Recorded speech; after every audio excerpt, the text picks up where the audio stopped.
Good afternoon, everyone. Thank you so much for joining, and sorry for the minutes late start. We are 2 minutes into the live. Thank you so much for joining, and we are going to begin the program at this moment, at this current moment. So, good evening, everyone, and welcome in. Let me be very clear from the start that this is not distant geopolitics for debate in a vacuum. If this trade route is disrupted or closed, the impact does not stay in one region. It moves through global shipping, energy markets, and insurance costs. And the Caribbean feels it quickly through fuel prices, food imports, and basic cost of living. This is about real world pressure, not theory. So, this afternoon, we are going to break down exactly how that transmission works and whether the Caribbean is actually prepared for it. And we are talking about the Strait of Hormuz and the fact that it could result in disruptions in our cost of living, right? And in just our daily lives, everything about our daily lives. When we talk about global trade routes, we're talking about the arteries of the global economy. A disruption in one key corridor doesn't stay local. It spreads through shipping delays, higher insurance premiums, fuel price spikes, and increased cost of imported foods. For small import dependent economies like those in the Caribbean, there is very little buffer. That's the reality. That is the reality. So the question is not, does this matter? The question is, how fast does it hit us when it happens, right? And that is what we have to discuss. Let's break down this simply. And first, shipping disruption or threat increases risk. Second, shipping risk increases insurance costs. Third, insurance and uncertainty increase freight costs. Fourth, freight costs increase fuel and goods prices. And finally, those increases land directly on consumers, on groceries, transport, electricity, and everything. And we know when the price of electricity goes up, that the price of everything goes up. So even if the Caribbean is not part of the conflict, it is still part of the consequence of what is going to happen to us if this is war does not end and end very soon. And based on what we're reading, I don't think the war is going to end anytime soon, right? I'm not sure if what you're reading, but I'm reading quite a bit, and they're suggesting that this war is not going to end anytime soon. It seems like it's going to be with us for some time, right? The conflict between the United States and Israel and Iran. So it's something that we have to watch. We have to look at very carefully to see what is going on. Now, the Caribbean economies are highly exposed because we import most of our fuel. Secondly, we import a large share of food. And third, we rely heavily on global shipping stability. And fourth, we have limited strategic reserves compared to larger economies. So that means shocks don't get absorbed, they get passed through directly. So the real question becomes, are we planning ahead for this kind of volatility, or are we always reacting after price increase arrives? And I think that in the Caribbean, that's what we do. We act, right? We react, not act, but we react to things. We don't necessarily prepare ourselves for the eventualities. We just react to whatever happens, right, in the news cycle. But we are not prepared for things. And that is what we need to do to prepare ourselves for the eventualities. Now, do you think Caribbean governments are prepared for this level of global shock? What do you think? And, by the way, as we talk about the Caribbean governments, if we notice our governments have not yet, addressed the country or their various countries in terms of what could happen if the war continues. We haven't had our prime ministers addressing different countries. And what I've seen, like the president of the Dominican Republic, the DR, they have addressed their nation in terms of what might be the some of the consequences if this war does not end anytime soon. But I've not heard anything coming out of the other Caribbean nations in terms of what could happen, what could be some of the consequences if this war between Iran and Israel and the United States continues. Right? We have not yet heard from them, but I'm sure that if something happens that is very, very, if some eventuality happen, they're going to respond and we're going to react to it. And we're going to find ourselves saying, how did this happen? And then we might not be able to survive. So we need to look carefully at what is happening and what could be some of the consequences of this fallout between or among these countries. Now, what if other countries should be involved in this war? And that is what also is going to create also instability, if other countries engage in this war. And I think that, indirectly, other countries will have to be engaged in it because the United States is trying to enlist everybody, right? And there's no neutrality as far as wars are concerned in this world.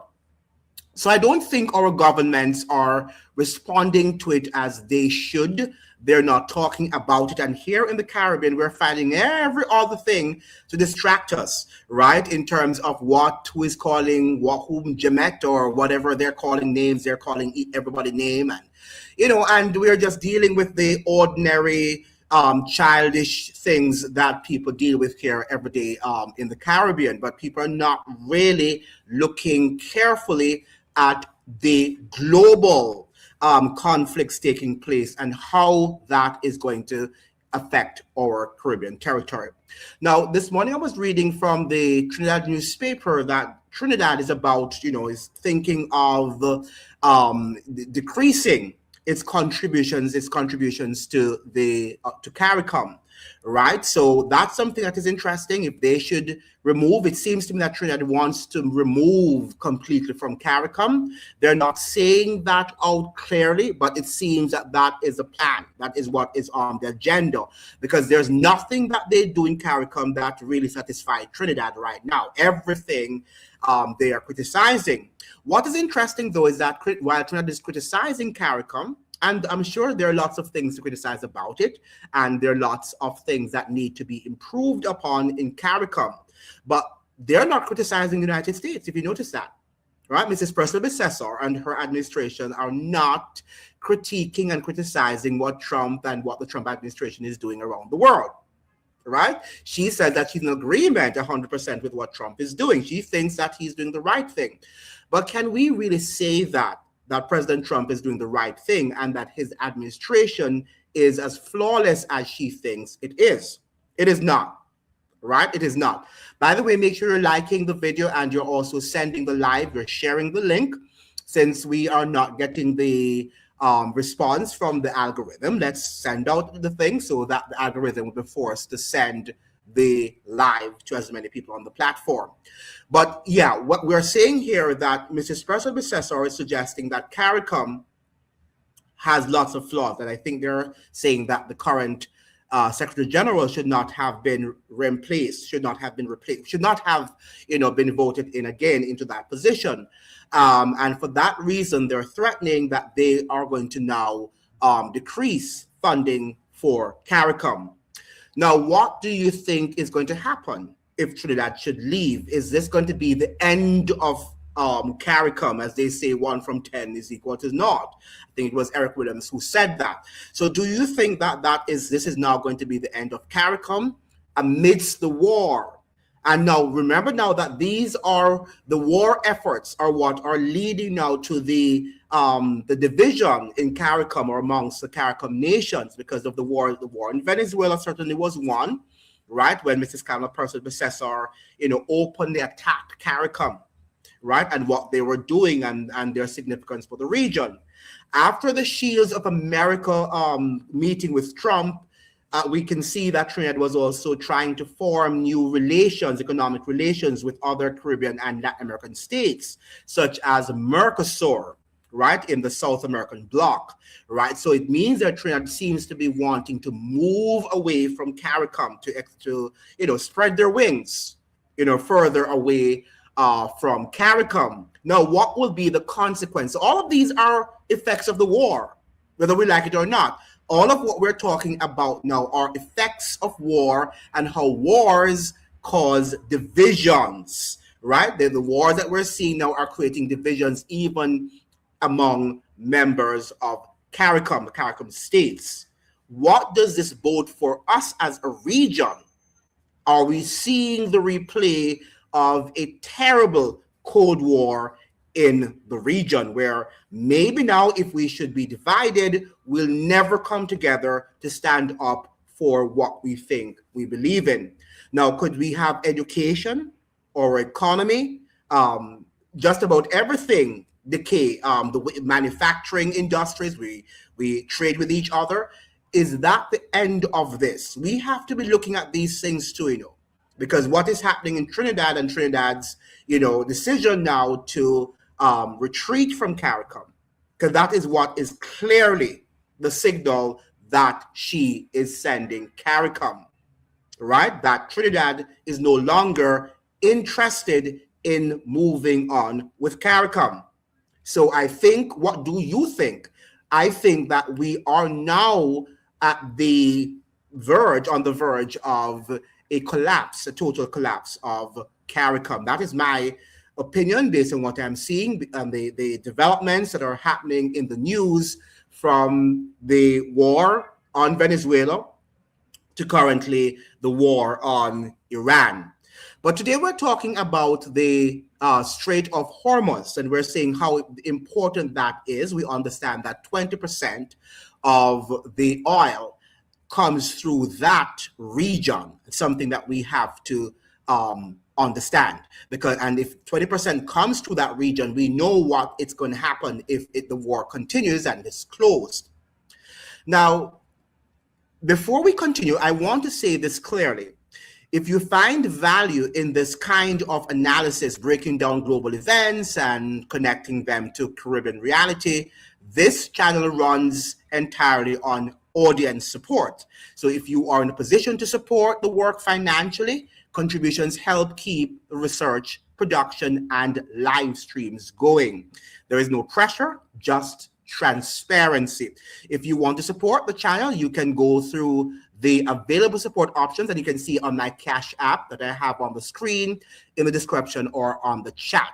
And whether you support or just watch and engage, I appreciate you being here. Now, let's open it up.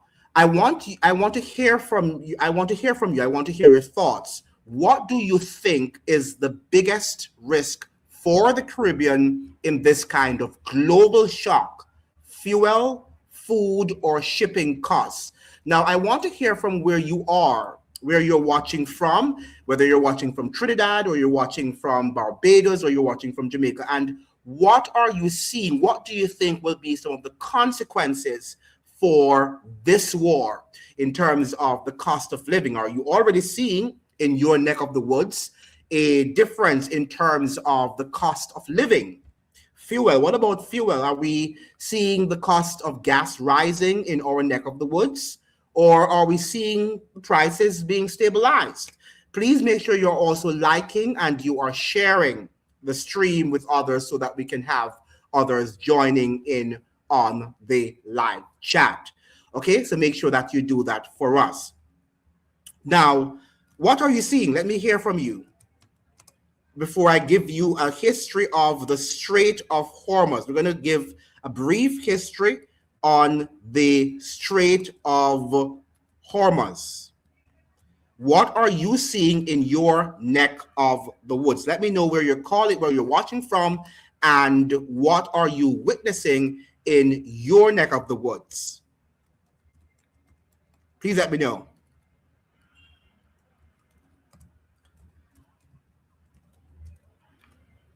Anybody would like to say? open in the chat. What are you experiencing in your neck of the woods as you are seeing the war unfolds? As the war continues to unfold in Iran between the United States, what are you witnessing in your? Are prices going up? If you're joining, please welcome to the live. And we're looking now at the strait, right? The trade route that closes, that might close, all right? Or the Caribbean pays the price. How are we going to be able to survive if the war on Iran does not take a different route, right? And we still continue to have the Strait of Hormuz closed. What are we going to do, and what price are we going to pay? What price are we going to pay for this? Please let me know what is happening in your neck of the woods. What do you think, and what are you seeing in your neck of the woods?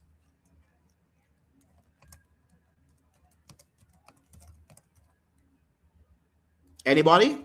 Any first? All right, let's go now to let me give you now the historical perspective in terms of while you're thinking on the Strait of Hormuz and its historical. So let's step. The Strait of Hormuz has always been important, but not always for the same reasons. Long before oil, this narrow strait of water was a trade artery connecting the Persian Gulf to the wider world. And for those of you who don't understand, what we call Iran now was once what we call the Persian Empire, right? So Iraq was what we call the Babylonian. That was where the Babylonian Empire sat, and Iran would be what was called the Persian Empire. Goods moved through here between the Middle East, India, and beyond. Whoever controlled the coastline, Persia on one side, Oman on the other, had influence over regional trade. Okay, so, and that is what the United States wants. It wants control over regional and by extension, global trade. But everything changed in the 20th century. Oil transformed the Strait of Hormuz from a regional trade route into a global lifeline. I repeat that. Oil transformed the Strait of Hormuz from a regional trade or route into a global lifeline. As massive oil reserves were discovered across the Gulf, Saudi Arabia, Iran, Iraq, Kuwait, the UAE, this narrow passage became the main exit point for that energy to reach the world. And from that moment, the strait was no longer just geography. It became power. So we can link what the oil, right, the oil industry to power. And that is what they are seeking. We're hearing that President Jafar is saying that Iran lost 200,000 people against a USA, and strange enough, backed Iraq in the mid-80s, right? They endured against all odds. Yeah, and if we notice that they're always constantly at war, and the United States is dividing as they are dividing us in the region here. So you might ask, why are they in the Middle East and they're against each other? We here in the Western world, right, in the Caribbean, we are against each other too. And the United States can use Jamaica or can use Trinidad against Barbados, Barbados against Guyana. So the US plays that game with us. And likewise, the US is dividing, and as Jafar saying, divided also Iraq and Iran, and they became enemies, right? So that they would not maintain any unity so that they could fight against US and other imperial undertakings of the region. It was a fool's errand to start a war with Iran. Well, the United States is going to start a war with everybody right now. Any major, as we're saying here, Jafar, any resource center, because as we're saying here, the Strait of Hormuz, as is there, is not just a regional trade route, is now a global lifeline. And we also made sure to state that 20% of the oil passes through there. That is, of course, shipped to the world. Very important that we understand that. So from that moment, the strait was no longer just geography, as we said, it became power. So anything that the US sees as power and that will allow it to accomplish its full spectrum dominance in the world, then it is going to create war. Remember now that it is not that these people want war. The US has to invoke war, has to create war, has to provoke war. Why? Because it wants to control the world. And people don't want you to come and take away that which belongs to them. So because the US wants to take away it and they don't want to give it up willingly, then there is going to be war. Right? And I think that, Bob Marley alluded to that. We need to understand that some things belong to some people, and why are we going to envy them for what they have? We should accept what we have and use what we have. But the United States is saying, no, we want other things. We want power. We want wealth. We want influence. And so we have to go across the world and to arrest any resources that is going to enable us to maintain global supremacy. And that is what the US is doing in Iran and is doing across the world. Not only in Iran, the United States increased its presence to secure the flow of oil. The region became central not just to energy, but to global stability. And after the Iranian Revolution in 1979, tensions in the area took on a new dimension. Then came one of the most important moments in its history, the Iran-Iraq War in the 1980s, which Jafar was telling us about, what we call the tanker war.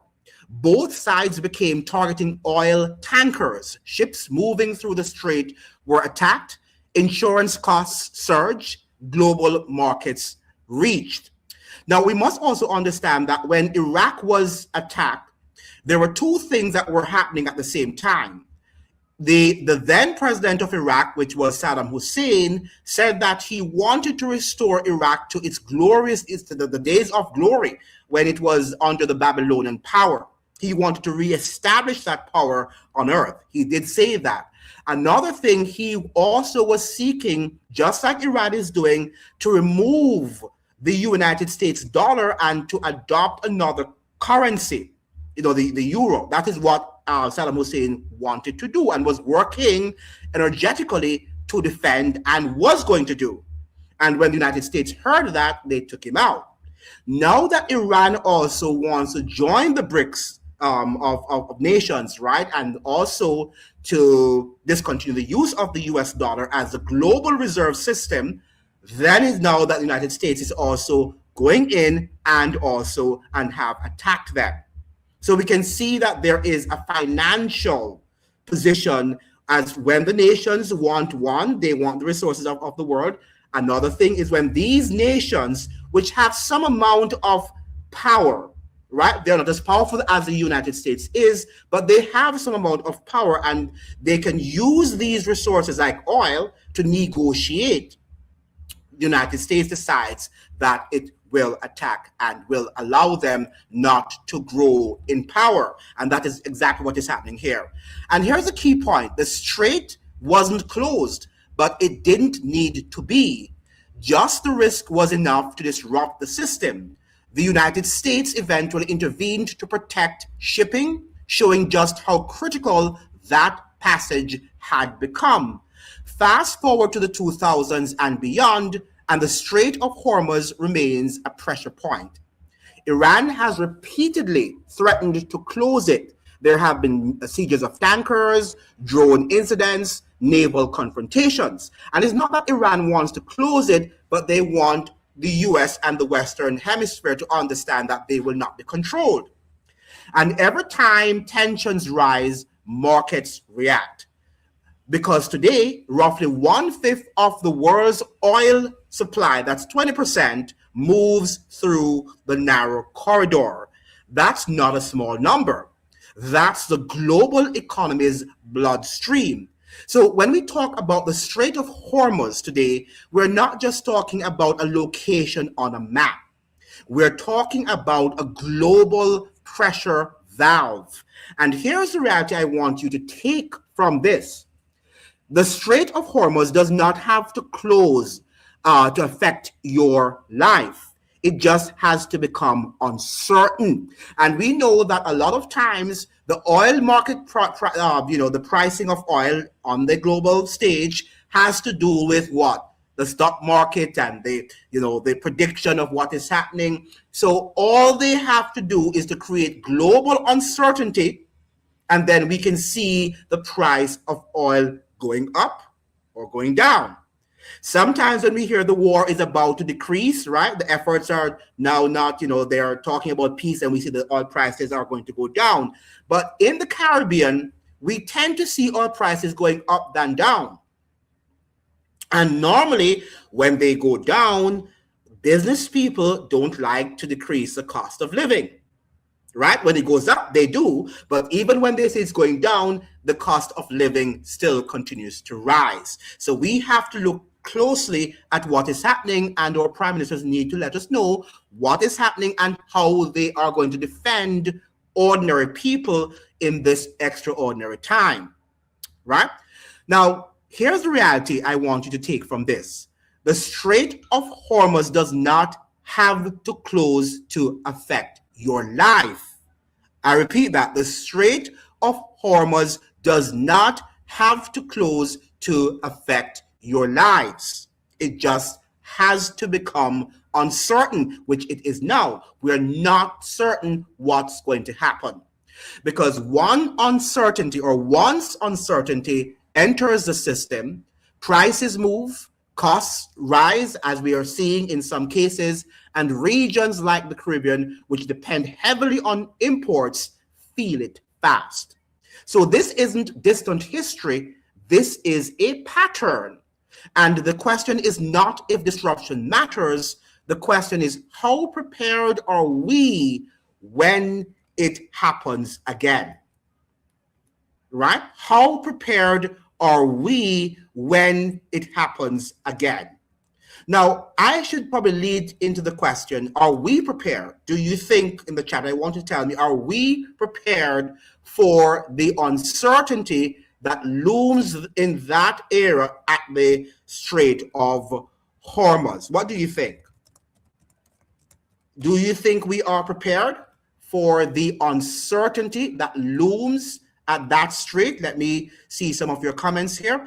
Jafar is saying Trump was the only president foolish enough to start a conflict with Iran.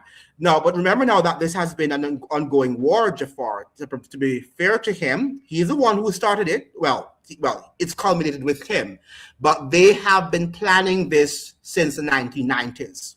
Right? This war with Iran, Iraq, Iran, Syria, these wars have been brewing since the 1990s.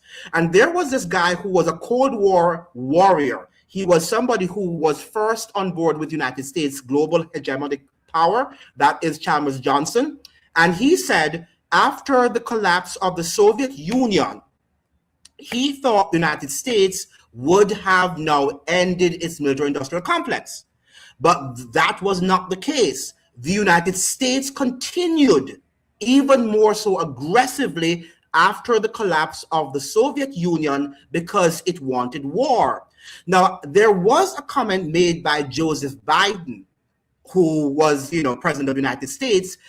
It was not during his time as president, but it was before, maybe under Obama. He said it, that if the Palestine was not an enemy, that they would have to create an enemy in the Middle East. So if Palestine was not the enemy, so that they could have a war in the Middle East, they would have to create an enemy. So when we see what is happening in Israel, it is something, every time the United States wants to enter a war, it has to create an enemy. And in order for the military-industrial complex to be, to be in existence, you have to have war. War is the lifeblood of any empire. So this is not just Trump's undertaking. This has been in the works, in planning for years. Some say it's 25, some say over 40 years. I've heard represent over 45 years this war has been going on, or the war efforts to invade and to overthrow the Iranians. But remember now that from they actually overthrew the government in 1953. Was it 1953? That was the time the United States wanted to control Iran. And well, that was the time were the British there at the time. Yeah, it could be the British that they actually helped in doing that. Saddam was USA's friend until he accepted euros for his oil instead of the petrodollar, right? As we say, the US doesn't have friends, right? But what they do, they were once allies. They worked with the US to achieve US strategic interests. But as soon as you're used and abused, the US spits you out. And he was one of them. Just like how the US is using Madame Person Besessor at the moment. But if it should be in Trinidad for a long time, maybe she will not be, she also will eventually be spat out. That's exactly how the United States works. It uses you and then it spits you out. Yes. Good afternoon, Simon Show. Good afternoon. No, we are most definitely not. Our destinies are tied up to a declining empire, and our leaders are too weak to change course. Yeah, they're weak, but the fact is that what can they do? What can they do if we're seeing what we're seeing happening in Venezuela, in Iran, and these are stronger, countries than we are and bigger countries than we are? It's almost impossible what they could do. There's nothing that they can do at this moment. If we do otherwise than what the United States wants us to do, we are going to have serious problems, and our economies could be seriously destroyed. Greetings from Trini. Good. Yeah, well, Stadex, yeah, we welcome you back. You're always here. We know Stadex. You are here all the time. Joe Biden was a senator when he made that quote, right? He was. Right, so he was saying essentially, if we don't have an enemy, we have to create one. Right, so we know that Iran is no enemy. The U.S. has made Iran an enemy so that it can launch a war, attack Iran, and then take over power, because Iran sits on this huge oil reserve. Is also the Strait of Hormuz is also located there.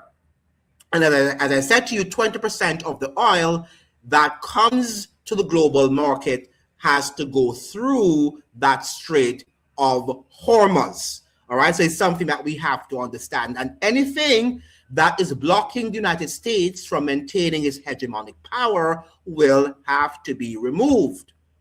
This is what we have to understand. Okay, so let's go to Stadex now. But are we ready? That's the question I was asking. Are we ready? Are we prepared for what lies ahead as we see now this war unfolding, and it does not seem that it is going to end anytime soon? There are videos with Suzanne Lindor, ex-CIA, where she explains in detail how it was her job to meet Iraqi officials and what was said. It is a must-see. She was persecuted by the U.S. system. Absolutely. And right now they have also in the Dominican Republic as the ambassador, an ex-CIA worker, employee. So that's something interesting. We're seeing where our nation states now are being transformed into CIA agents.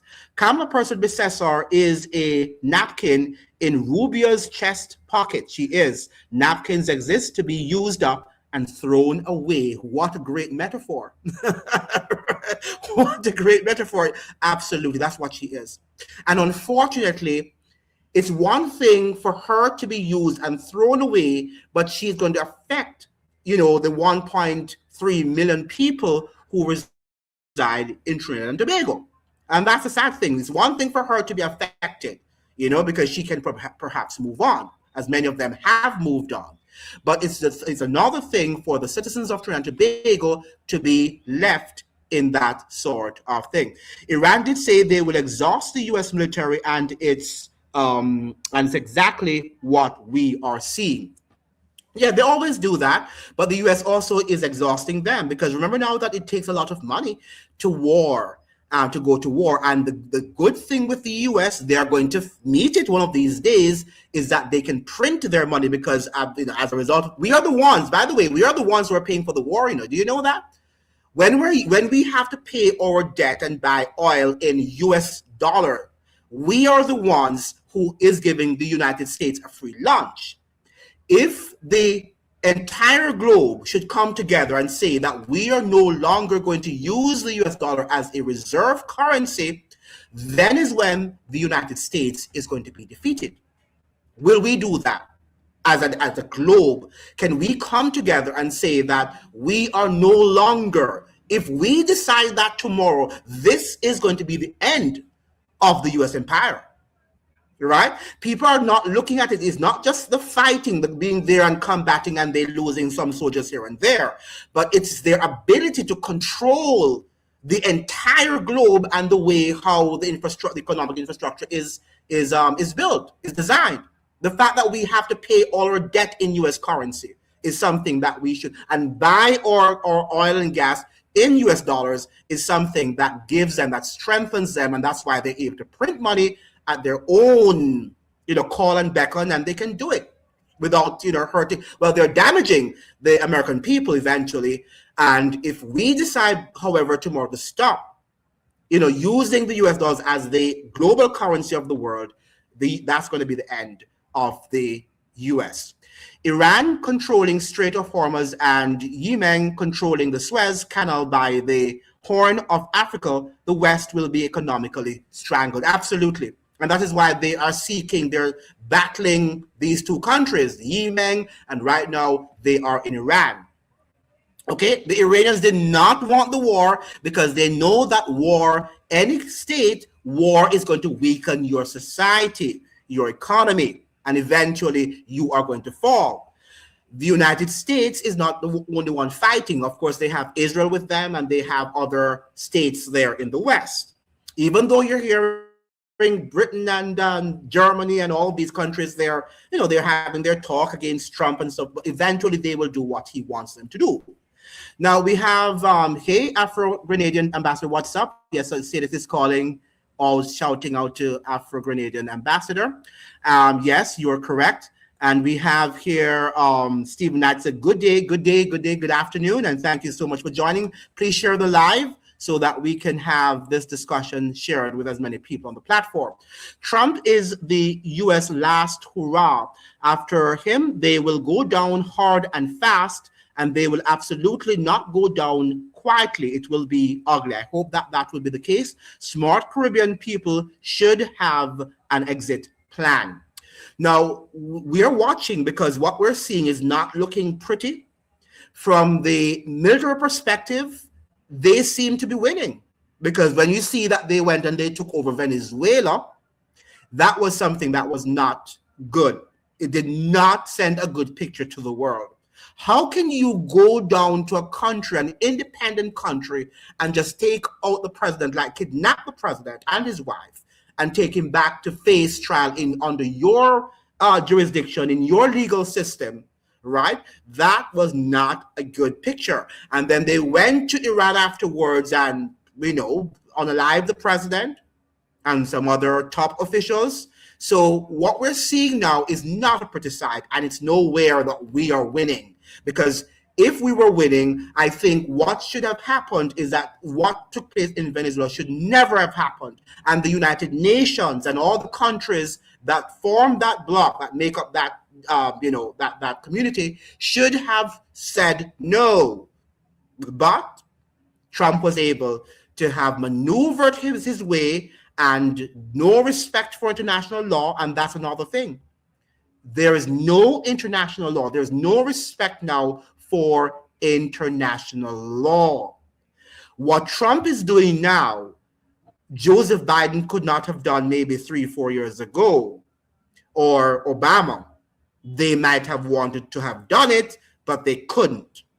Trump had the audacity after the what do you call it now, the pandemic, and the reorientation of a new world, because many of you don't understand that we are living in the post-pandemic era. And during that pandemic, many laws were passed that we were not privy to. We were locked down. They passed laws, and they're using these laws against us. So we're not living now in a normal world that we were living in even 6 years ago. We're living in a different world. Now, yes, yeah, and we have here President Jafar. Surrender or humiliation is not the option for them, correct? And we should thank them. We should see the Iranians as standing up for their sovereignty, standing up for what is right. But one of the things about it, we sometimes in the world is unfair. We're not living in a fair world. There are lots of people who stand up for what is right. And in this world, sometimes they appear not to win. Because the evil, the force of evil sometimes stands so taller that sometimes it defeats them in the physical battle, in the physical realm. It's different in the spiritual realm, but in the physical realm, we can see that a lot of Iranians are also dying. And that's a sad thing. This war should never have been. This war that Trump has waged with Iran should never have been, because the Iranians are not warlike people. All right, so we have, I say exactly, and now Marco Rubio is calling on nations to respect international law and help them in the war with Iran. Correct. They use international law when it suits them, right? And then they go up against it, they reject it when it doesn't suit them, right? But they would talk about, so they use even the United States Constitution for their own purpose, and they interpret those laws to suit their agendas. But if the laws don't suit their agendas, then they change, and then they say no, they can't, obey those laws. So yeah, these people are very conniving. Then we have Stephen Knight is saying, and they are standing up for the Gazans and all of the Muslims. Absolutely. They are standing up for the Gazans and all of these people who the United States and Israel are actually exploiting, abusing. But, when you look at what the Democrats did, starting when the war started there, when Israel launched the war against the Palestinians, remember that the entire world watched and saw reprehensible, pictures and videos coming out of that region, and we did nothing, right?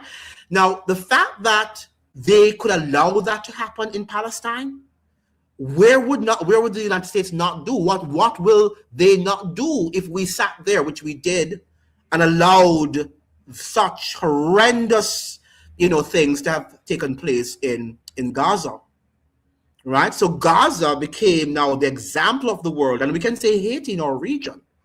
These two countries have become like the example of where the United States is leading us to, and what we have to face because we did not stand up and defend. Well, we did. Well, some people did, and we launched, don't get me wrong, protest actions, but it should have stopped. We should have said no. But we voted for, Trump was going to continue it. What's her name? Kamala Harris. She was for the war. Joseph Biden, they're the ones who started the war with against the Palestinians. And you saw what they did when the students were revolting. That Biden and Kamala Harris, they sought to have suppressed the rights of these students to protest against what they saw was happening in Gaza. All right. How many U.S. presidents would have been in prison if international law touched them? Absolutely. You're right. I think all of them would be in prison. All right. All of them would be in prison if we were to see. The only thing is that states during their time, the times of the Clintons and the Obamas, even though they also violated international law, but they didn't do it so brazenly, so openly, without any shame, right? But Trump is now normalizing the violation of international law, where he's saying that I'm not going to respect it. We can do whatever we want to do. We control this side of the hemisphere, and nobody can come here. And people just have to say, oh, and he's forcing us to do. He's not just using rhetoric too, he's doing it. He's saying that you don't No other nation can come here, and he's forcing all of us. Look at what happened in Cuba. When I look at the hypocrisy of what is happening in Cuba, even with us as Caribbean citizens, right? Cubans are having a hell now. They're going through hell, right? And the Jamaican government, the Guyanese government, sending over these doctors back into that hell. And then they're going to pretend to be sending humanitarian aid, food, and whatever. What is that? Right? What is that? If you are now going to send back these medical practitioners back into the hell that they're currently facing, when they could be here and perhaps able to organize some humanitarian aid for their own family and loved ones in Cuba, that's what we should be doing. Have them remain and help them to, organize them so they can send some sort of humanitarian aid to their families and their friends.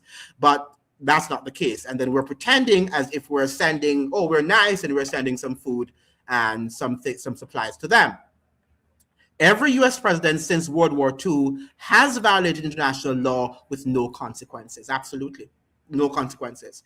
As I said, the only thing that this one, the orange head man is, he's the one now bringing up his chest and say he loves to do that. He has normalized it. I'm going to kick their butts. He's going to do anything to them, and they have to just take it.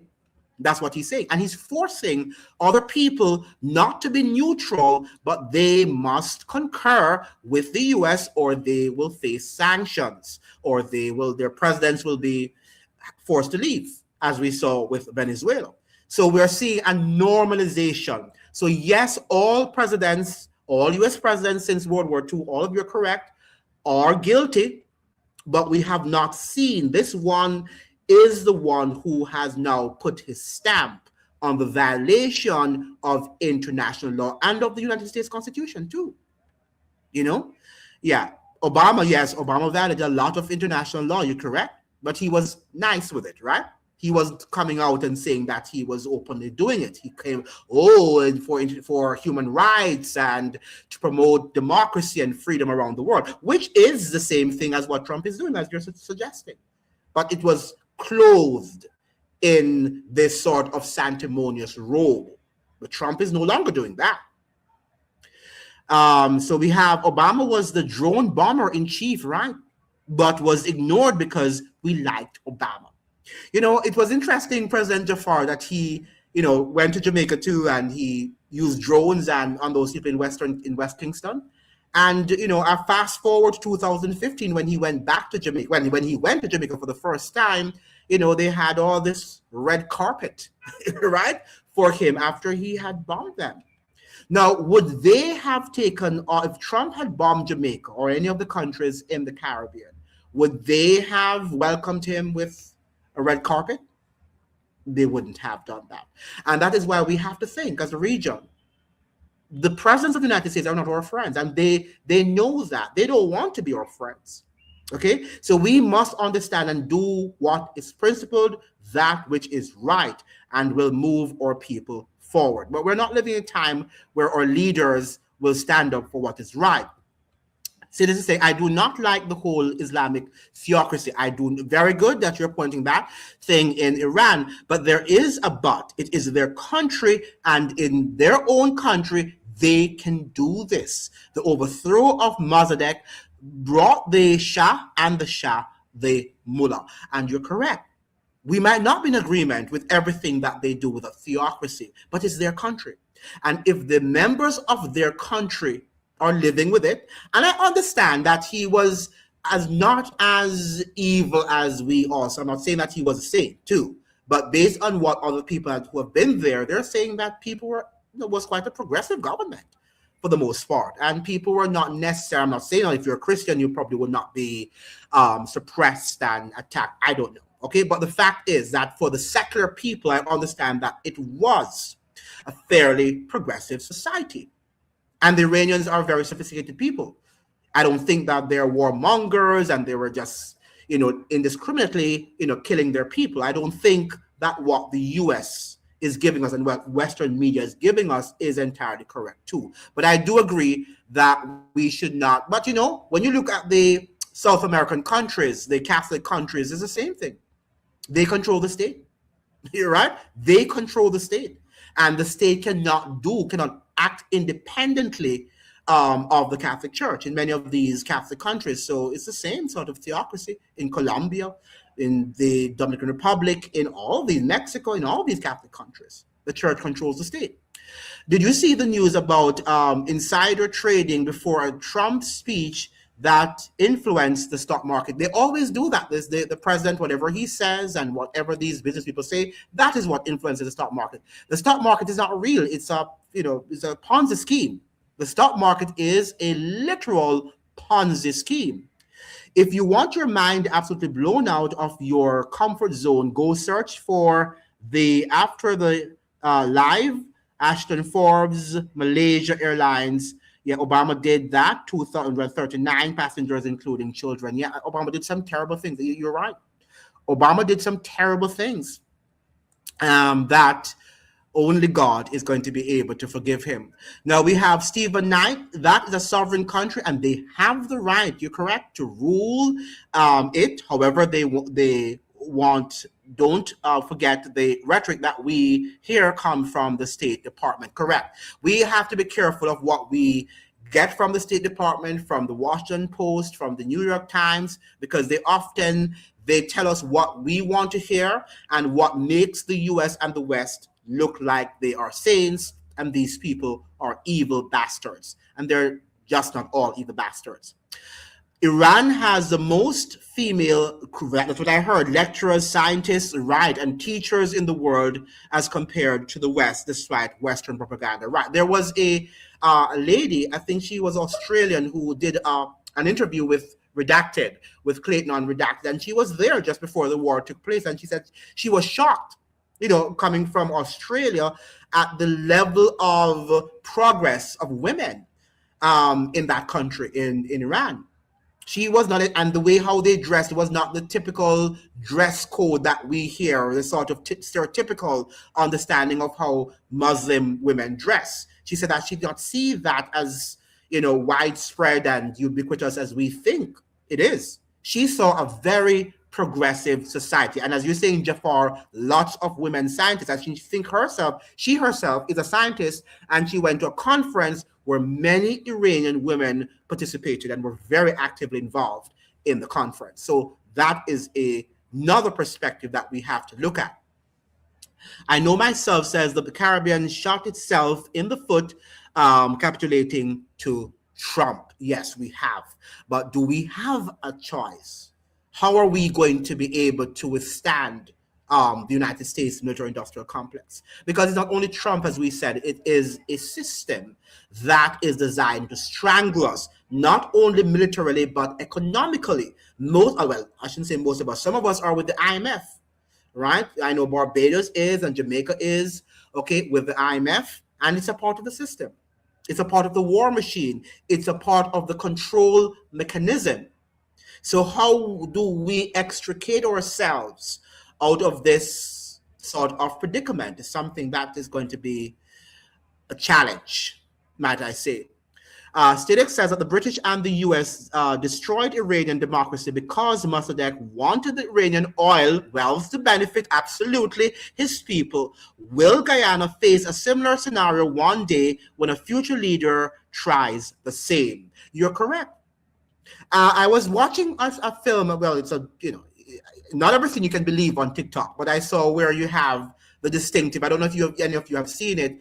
The different prime ministers and presidents in the region, in the region here, in the Caribbean region, and their salaries. And it seems to me that the Guyanese president is the highest paid in the region. It was over $200,000 per annum that he gets.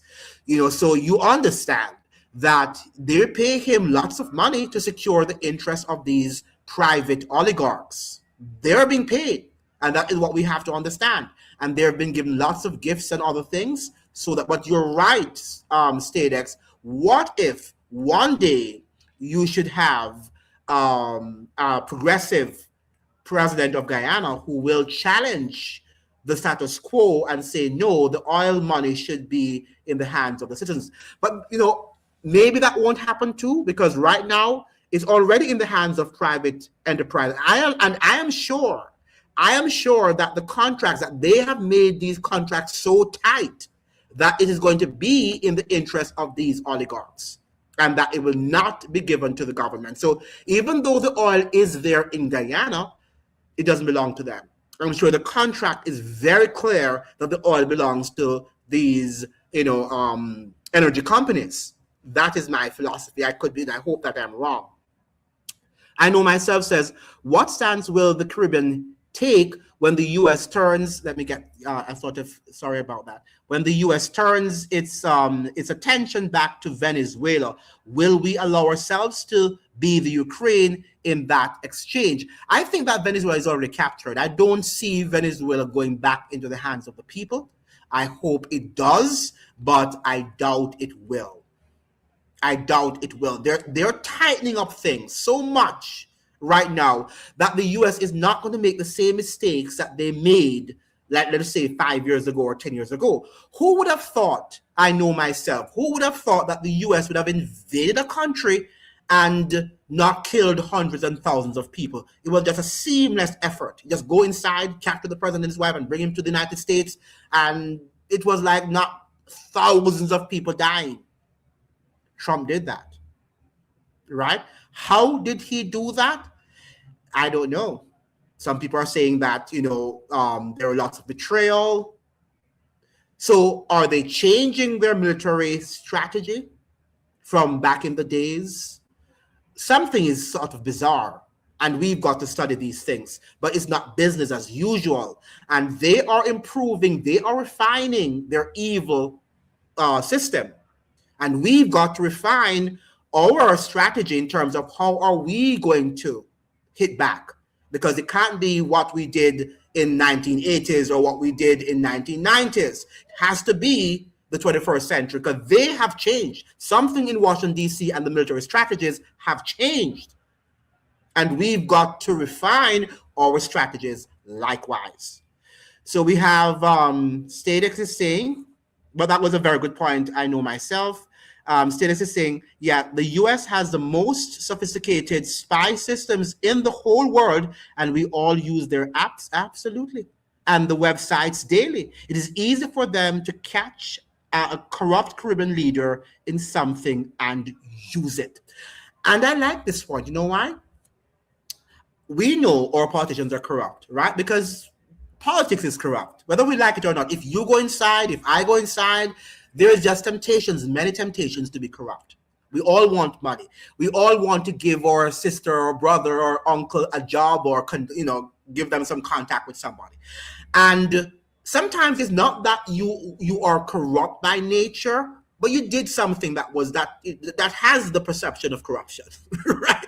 And if the system records that, as Status is saying, then when you now speak out against something that the US or another power is doing, they highlighted the fact that, oh, Andrew was in power and he gave his sister or his uncle or his whatever a job that they did not really qualify for, but because they wanted a job and he had the contacts, he gave them, and then they say you're corrupt and you fall for it. So sometimes not because some of our politicians, some of them are corrupt. It's not that some of them are really corrupt and they're more corrupt than any other person. It's just that we are flawed human beings and we do things sometimes to save our families or friends and whatever.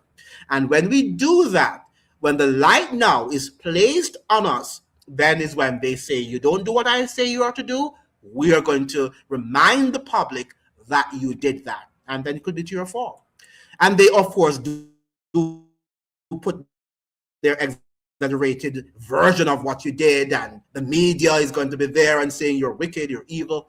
All right, so we have President Jafari saying 2 months ago it was Andrew Holness after his salary increase that was the highest paid prime minister within CARICOM. Yeah, that's what I thought. He's the second highest, by the way, by what I saw last night on TikTok. Andrew Holness is the second highest. But and then the Trinidad president, Mrs. Kama, personal predecessor. But Andrew Holness, Dr. Irfan Ali, the president of Guyana, is number one.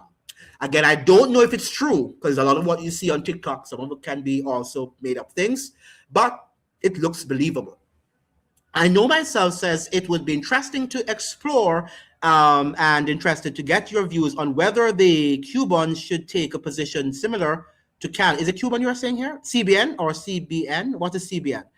Should take a position similar to Canada, that is by the way of advocating for mid-grown via a view to extracting from US. Could you, I don't, I'm not sure what is CBN. What is CBN? Could you tell me what you mean by that? The military in Venezuela is still alive and watching Iran. Yeah, but you know what is happening to the military also? Don't you see that they changed the highest military person in Venezuela the other day? Was it Lopez? That the United States asked Delcy Rodriguez to change him. So even the military leader in Venezuela has been changed, right? Maybe he was too pro-Maduro, right? And the US told them to change him. I don't know what happened, but something happened the other day, and I saw that news where he was replaced, the top official, the military official in the Venezuelan regime. Right, so we have a good point, US spy networks. And yes, they do spy, and they have a lot of spying machines everywhere, even in the Caribbean region. They do. And the banks are one of the primary ones. The Chavistas are very much alive and well and keeping their power to dry until Maduro is back home safe. Do you think Maduro is going to go back? That would be nice if Maduro. I don't think they are going to, the US are going to allow Maduro to go back home. If he wins the case, in the US, which he might, but I think they will not allow him to win. I think they're going to order him to go to another country. Right? That's what they wanted. Do you know that? That was the deal, you know. They had told him that if he goes and go to, was it Russia or Turkey? I think it was Turkey that they said that he could have gone to. Had he taken up that offer, then he would not be in the position that he's in right now. They did the same thing with this guy there in the DR, with Trujillo. They told him if he had just gone to Spain, and he told them no, he wasn't going to Spain, and they came and they killed him.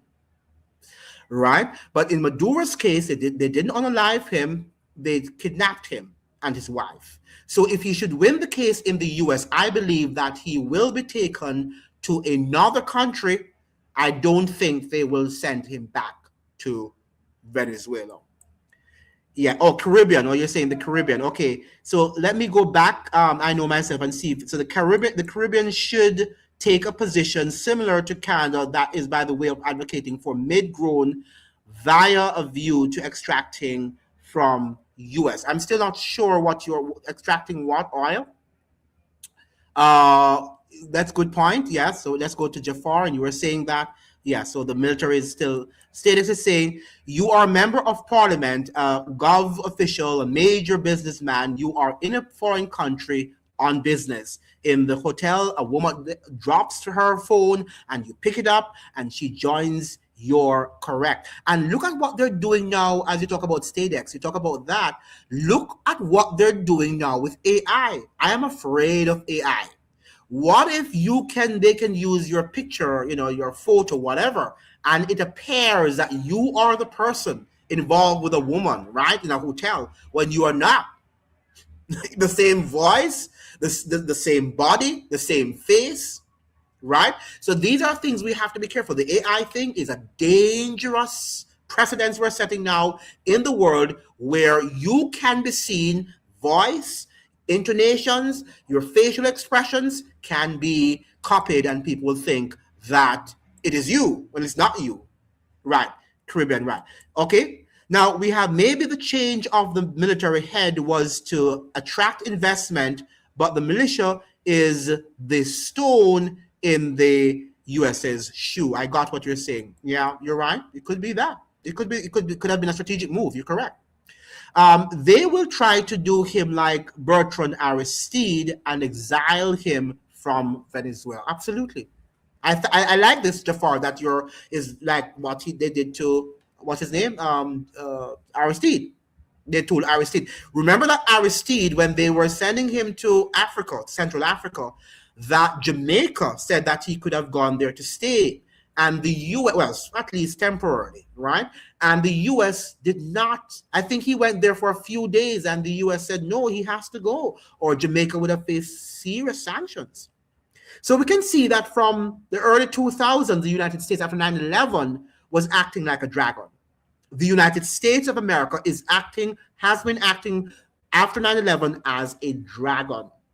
And it has been increasing with every successive president. President Bush Jr., then we had Obama, then we had Trump the first term, then we had Biden, and then we also have now a second term of Donald Trump. Okay, so the United States is not our friend, is not an ally. We don't want her to be an enemy. All right, I'm not saying that the U.S. is our enemy, but certainly not our ally, not our friend. Maybe it's an ally, but not a friend, a partner. Okay, and should be a partner on our terms, not on her terms, but on our terms. Sorry for the typos. No problem. Yeah, no problem. What if the Caribbean takes a mid-ground stance like Canada? Oh, I see what you're saying. Now, when you say a mid-ground stance, do you think Canada is taking a mid-ground stance, or do you think Canada is playing a game? Because I know that Canada, as we said last week with Mr. Pereira, that Canada was involved in the Haitian saga. And they are one of the primary countries working with the United States to suffocate Haiti. So we can't trust Canada. I don't think Canada is in any way in the middle ground. I think they are pretending as if they're not on board with the United States imperialism, but they are. I'm not saying that they are fully on board, because everybody has their whatever, their personal agendas too. But the fact is that for the most part, and my understanding of the current Prime Minister of Canada is that he is a personal friend of Trump and his son-in-law, Kushner. Okay, Jared Kushner. I understand that Jared Kushner was in some serious economic problems some years ago, and it was the president who was the central bank, manager in Canada, who actually got him out of his economic plight. All right. So these people are partners in crime. They're partners in economic crime, and there's no way that I'm trusting former manager of a central bank of Canada, and also the Central Bank of England. I'm not trusting that guy. Do you? Stephen Knight says Jamaica was too close. Yes, it was too close. You're correct. Let me go now to Jafari saying Canada is playing good cop while USA plays villain. They're still on the same imperialist team. Absolutely. Absolutely. Couldn't have been better said. Could not have been better said. Canada is also not our friend, right? And they're not going to do side with us. They're going to side with the US. I agree that games are being played. These days, it is fair to call these mid-ground statements more like strategic ambiguity, right? Rather than being on US side all the time. Correct. And I'm sure that maybe too, they don't like the fact that Trump is threatening them and telling them that they're going to be the 51st state. It reduces their national pride and their sovereign rights, whatever you want to call it. But somehow I don't know if I trust that guy, the current Prime Minister of Canada. There's something about him that you can't trust, and even when he went to visit Trump sometimes last year, you could see that there was, the conversation between them was sort of it was not genuine. It was a lot of acting. And we have to look also when they're in the White House and look at their facial expression, what they're saying, their body language, their facial expressions, to see whether or not, because it's a game. A lot of times it's just acting. Right? Trump, even when Trump speaks, is a lot of acting, and people begin to get and fearful, but it's a lot of acting. And Trump was a reality TV show star, so he knows how to act. And I know myself that the Technate America is on the common agenda. They're all technocrats.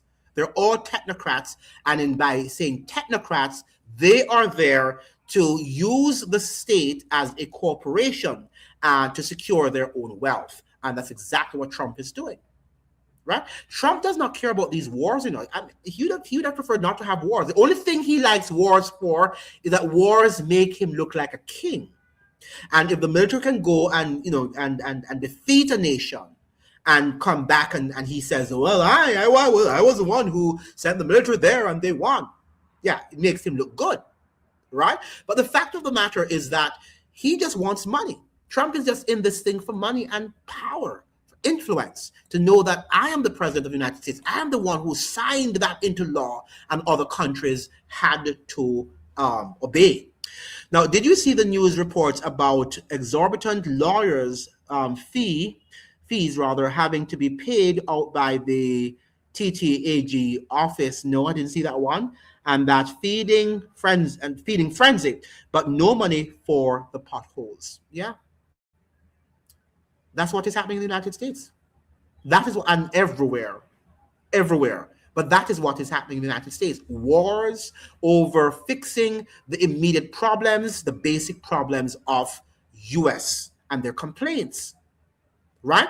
The United States is not about attending to its citizens' needs. It's about attending to war efforts and to secure its position as the dominant power of the world, and by any means necessary.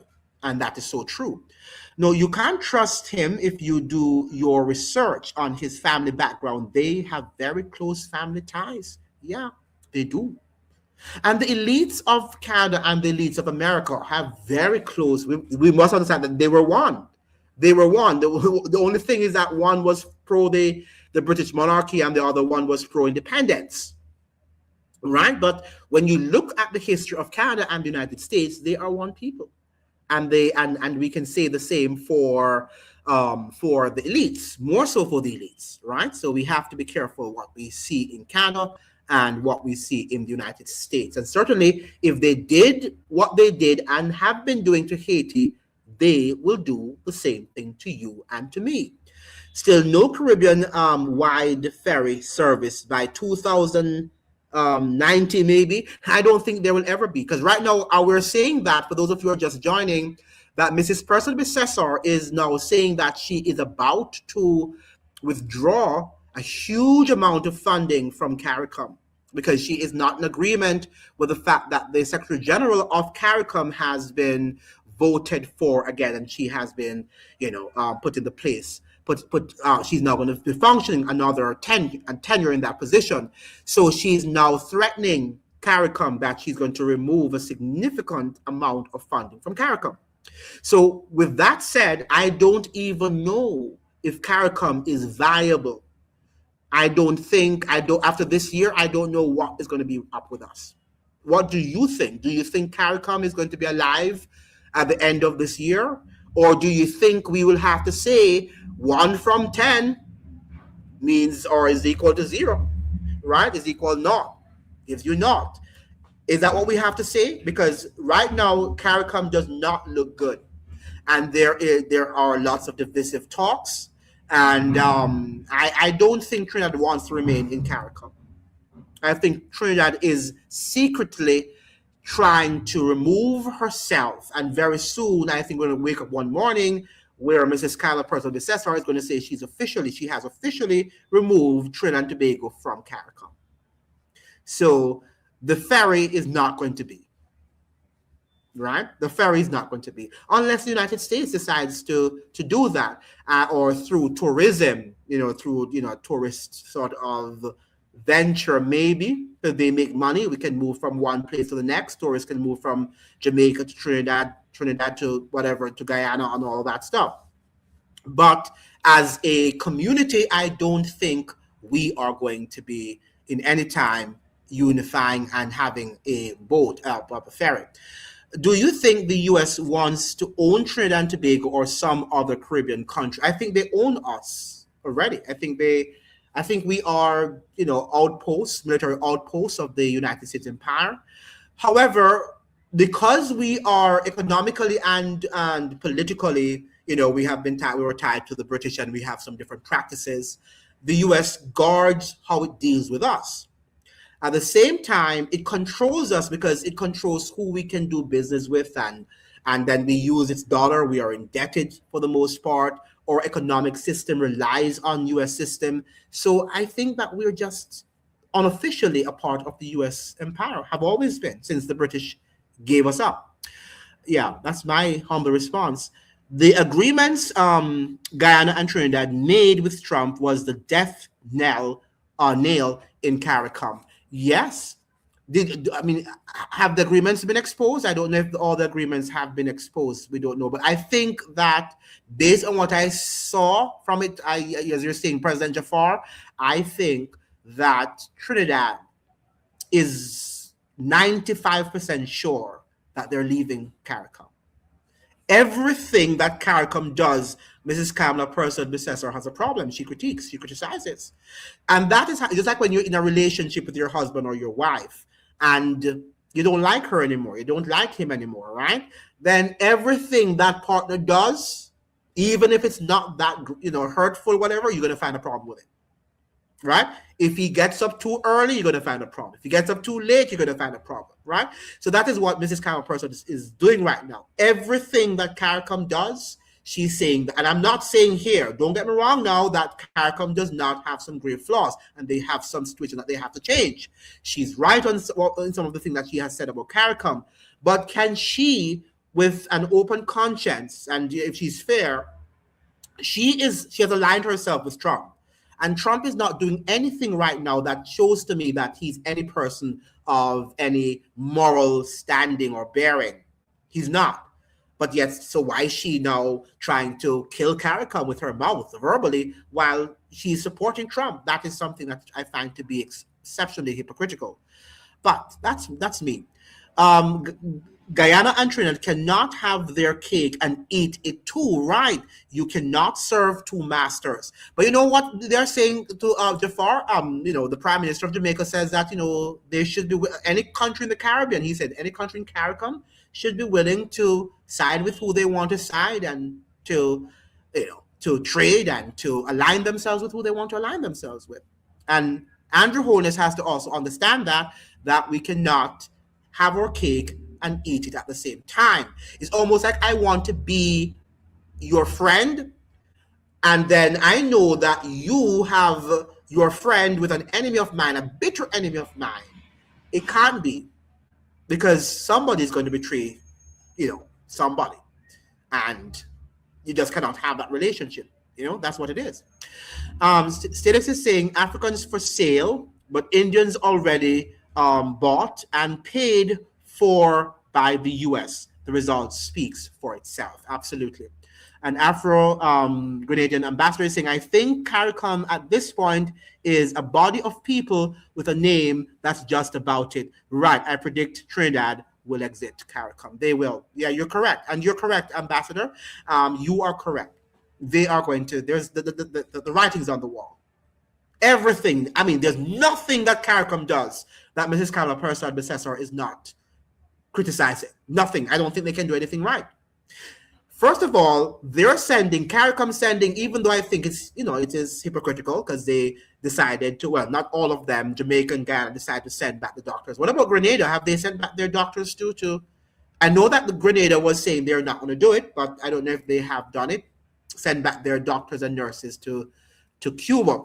But let us be fair now. If CARICOM, no matter the fact that they're hypocritical too and whatever, but they're sending some food and some, probably clothes to Cuba, support it. By all means, even if I think it was hypocritical, the people need it, right? So support it. But Trinidad and Tobago is saying, we're not supporting that. They're not supporting anything that CARICOM does. Nothing. Whether good or bad, Mrs. Kamala Person Besessor is not supporting. So the writing is on the wall that something is amiss here. Trump has told her, or Marco Rubio, whomever, has told her to move away, to extricate herself from CARICOM.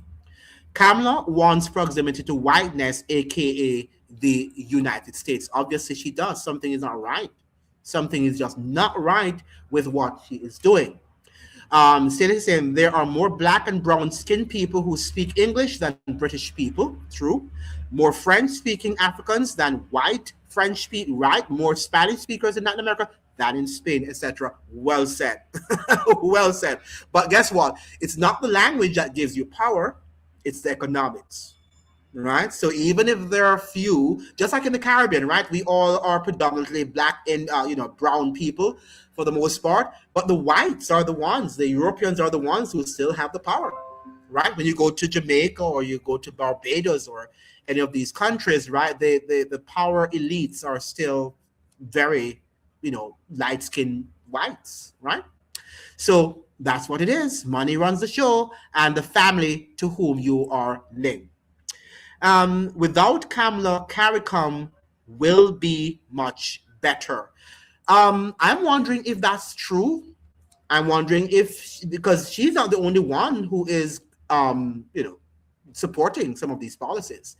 So we have to look also at the people, because she will go. Definitely, she's not going to be here forever. She's not even a young person at the moment, right? So obviously her days are numbered. But who's going to be her successor?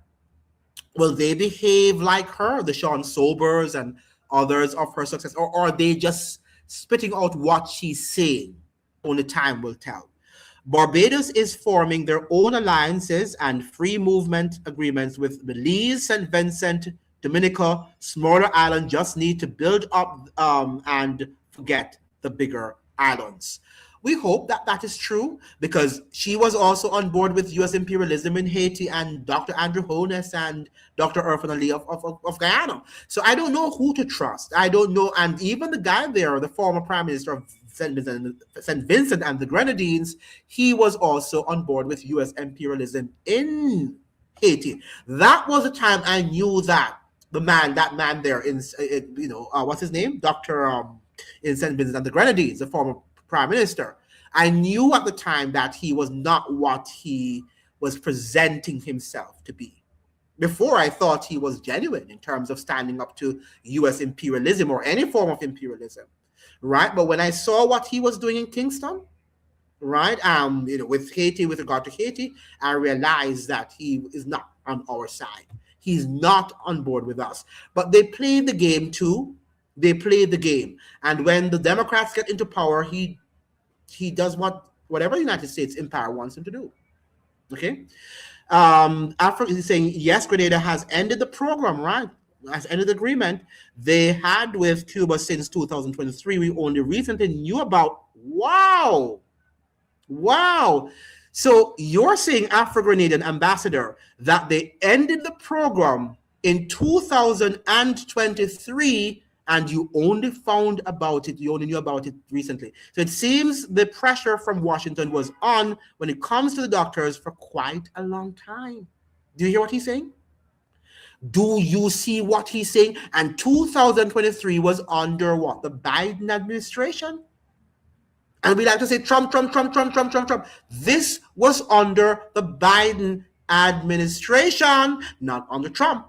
And what Afro-Grenadian is saying, Ambassador, he's saying that from 2023, Washington was telling them to stop, and they stopped. And then the prime minister of Grenada the other day was pretending as if he's not going to stop it, and when it was already stopped. Okay, so we have citizens saying, if CARICOM withers away, does that mean that CELAC will replace it? That's a good question, because it means, therefore, that if one collapses, then the U.S. is going to work on the others to collapse. There is a strategic element there is a strategic reason why he called those presidents and prime ministers the other day to the summit, to the what do you call it again? I'm always forgetting, the Shields of the America conference there, right? That was a strategic reason. And I think that is what he's building up, that eventually he's going to get rid of these other blocks, because CELAC is too progressive, is too left-wing, and that's why he never invited Colombia and Brazil to the conference, right? So I think eventually CELAC is going to have to go, right? He's going to divide that block too. Let Trump spit in Kamala, and that all she will get. Yeah, but one of the things, remember now that they are our leaders, and we are the ones who are going to have to suffer the consequences. All she'll do is she'll just go, leave office and live with her family. And she can do whatever she wants to do. Trump is a real estate man. That's what he is. he probably has his eyes on a nice piece of beachfront property in Cuba, right? You're right. And for he and his and Witkoff and his son-in-law Jared Kushner. Status is also saying 2025 Biden was a vegetable. Look at videos of him from 20 years ago to compare. Old age is not a crime. The usurpation of power by his subordinates may be treason. Yeah. But what we're saying here, Siddharth, is that there's no difference between Trump and Biden and Obama and Bush. No difference whatsoever. It's U.S. imperialism. It's U.S. imperialism. Because thank you, Afro-Grenadian ambassador, he's now telling us that that was in the works to have the Cuban doctors leave from 2023. Trump has just put the stamp on the rubber, right, and enforce this law aggressively. That's what he's done. But the laws obviously were on the books. And that is what I'm saying to you guys, that laws are on the books. A lot were on the books during the pandemic, and they have expanded on those because immediately after the pandemic, the US was in the Ukraine, war with Russia broke out. Then we have the Palestinians and the Israelis, another war. Then came Trump, and we have Venezuela, Iran. We've seen multiple bombings of Yemen and other Middle Eastern countries, right? So we are living in some times now that we cannot think that any of these leaders are on our side, right? And I'm not saying we should hate them. I'm not saying there might not be a policy that Biden or Kamala or whomever proposes that we think might be good that we should not vote for. I'm not saying that, because we have to be intelligent. We can't just be extremist and think everything that they do and say is evil, as Mrs. Cameron Purcell is doing to CARICOM. Even though I know that CARICOM has its faults, but I would have supported if they were sending some aid to Cuba. I would support that policy because it's a policy worth supporting. Or brothers and sisters in Cuba are suffering, and they're going to need clothes, they're going to need food, and whatever we can send for them, supplies, medical supplies, right? So these are things that if Miss Kamala Purcell Bessessar really cares about people, that even though she has problems with CARICOM, that she should have supported. Okay, we have there Trinidad and Tobago. Let me get here. Trinidad and Tobago, Trinidad, Grenada, St. Lucia, the entire Caribbean have great soil. Okay, so what are you saying? We should produce? That's what you're saying? The deep state dictates USA policy. A president is just the manager. Absolutely. Absolutely. He's just there to manage what they have done or the laws that they have crafted. Stephen Knight is saying they are all the same. Both parties are working together. They are. It's U.S. imperialism, and they support it, right? Right or left. You know, whether you are Republican or Democrat, it's the same system. The Democrats and the Republicans may disagree on abortion, right? Migration, taxes, gun rights, climate politics, the LGBTQ, and certain types of public expenditures. But they do not mind the wars of empire. Because you know why they disagree on these policies? Not because sometimes they want to disagree, because sometimes if you look behind the scenes, they don't. Right? Remember when Trump was saying, during the pandemic that he was anti the WHO, the World Health Organization? But do you know that what he wanted, he stopped the funding, the US funding these organizations. What he was doing behind the scenes was to give the money that the state would have given directly to the WHO, and he placed that money into the hands of Bill Gates and these billionaires to give to the WHO. So he was doing the same thing, but in a different way. Right? And that's why we can't trust what they say.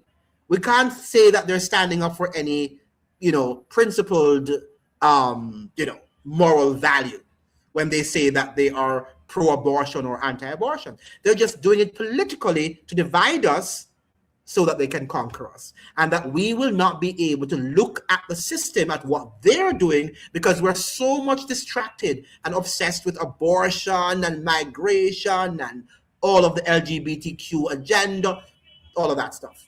Whilst they are doing behind the scenes, they are enacting laws and enforcing laws that are going to be to our own detriment.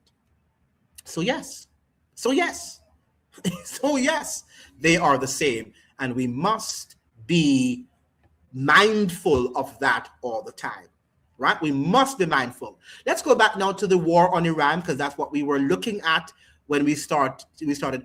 Now, do you think global conflicts like this actually affect the Caribbean, or is it overblown? How do you think this war, let's go back, is going to affect us? Already we see that CARICOM is divided. CARICOM is divided. So that we could say that that's the first effect of the war on Venezuela, the war on Iran, that we are divided. Okay, we have those who were invited to the Shield of the Americas, those who weren't invited. So let's look at some of the answers. We have President Jafar is saying that it is easier said than done when, say, planting our own food. USA basically forces our islands to import their good and abandon our agriculture. They forced Haiti to destroy their pork and rice industries. Correct. So what they will do when you want to, to import the raw material to support your farm, they'll put lots of barricades and say you can't, right? Because Bill Gates and these billionaires, they have systems in which they are in agreement with the government, and it has been monopolized, and that is what is happening. So as you're saying, it's easier said than done. What could work is if we, the citizens, begin to understand, to be educated about what the government is doing, and say, no, you can't sign these laws. But then again, we don't know what laws they sign. They don't tell us until we get to the to the airport, or we get to a store, and we learn that you can't do it. And we say, why can't we do it? They say, well, the law was signed that we can't do it. That's the problem. We're living in some extraordinary times.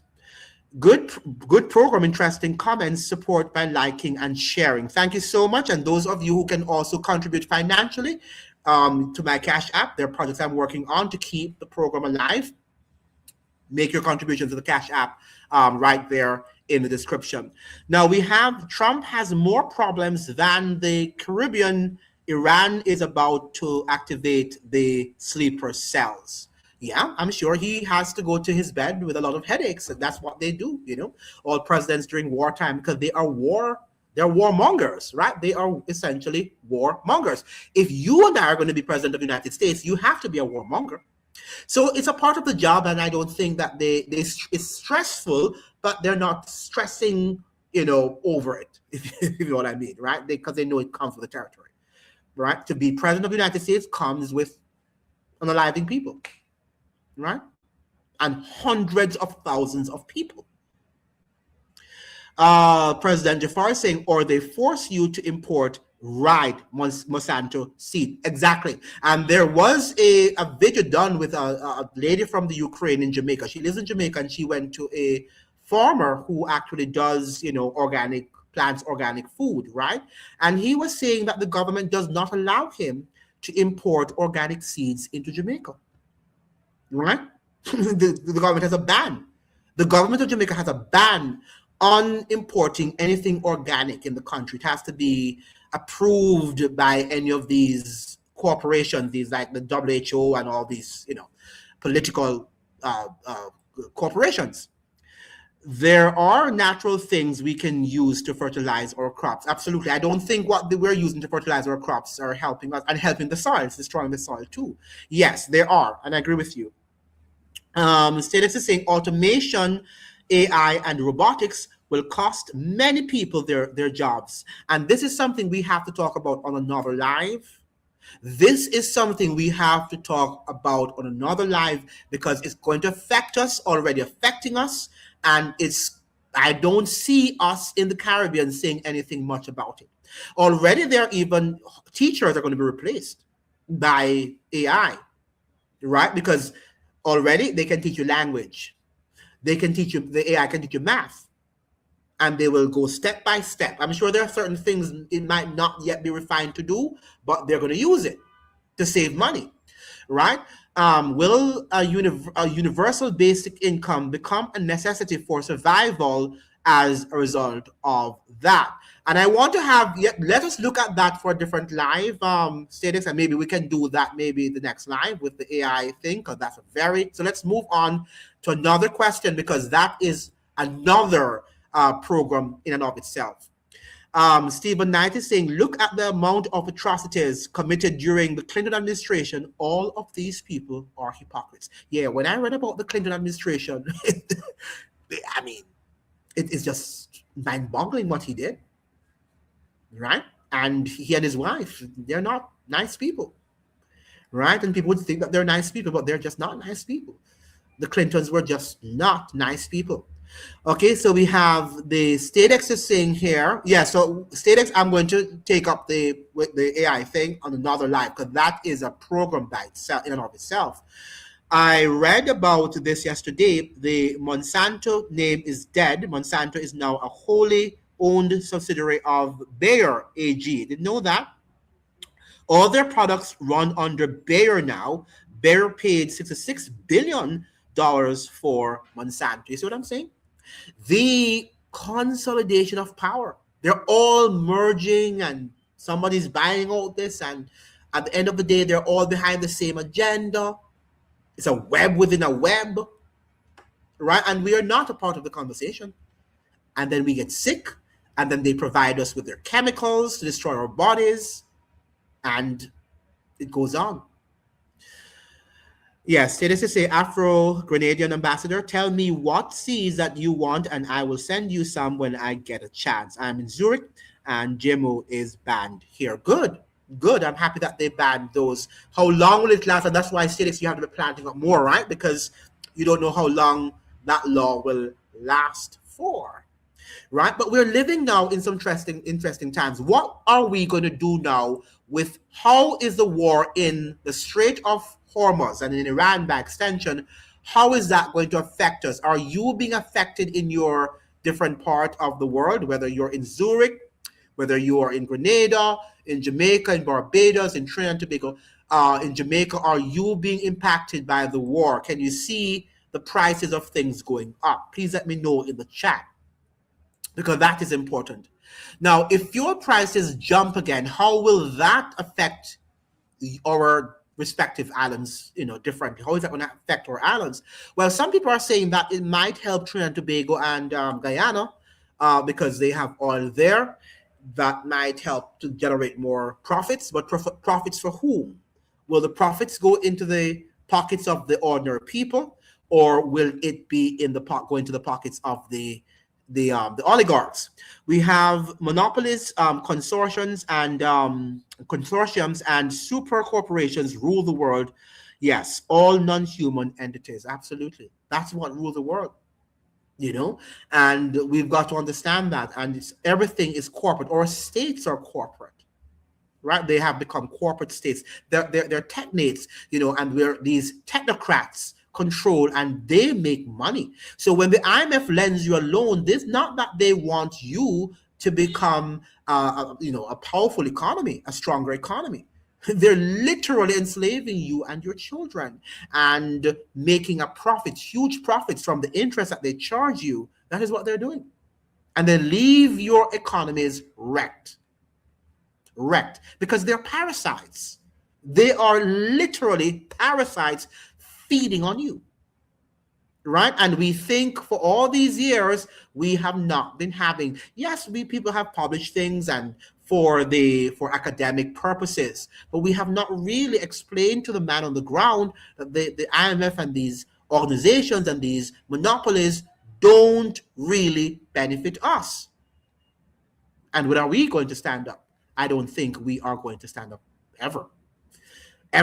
Why? Because we are being so brainwashed. And if everybody believes the same thing, then if I talk against it, then I look like I'm crazy, right? And nobody wants to look like they're crazy, and that is where we stand. The majority of people are comfortable with what is happening here in the region.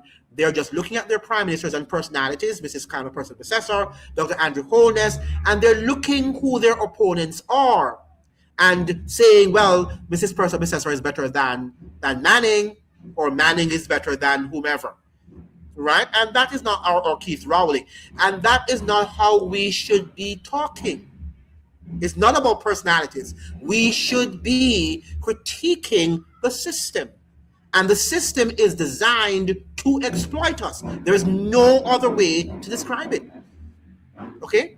And that is where we please share the live and make sure you're liking the live so that the algorithm will be forced to send it to as many people on the platform. I feel bad for the average Barbadian. We are severely food insecure as it is. All our breadfruit and fruit trees have been destroyed for hotels. Wow! Not by hurricanes, but they're destroying them. They're literally destroying them. This is a man-made disaster now, right? So these fruit trees have not been destroyed by disaster like Melissa in Jamaica, but by humans who are cutting them down, and condominiums, a world-wide depression, scary. So yes, Barbados, Jamaica, just made for tourism to prosper. All they talk about is how the tourism is going to prosper.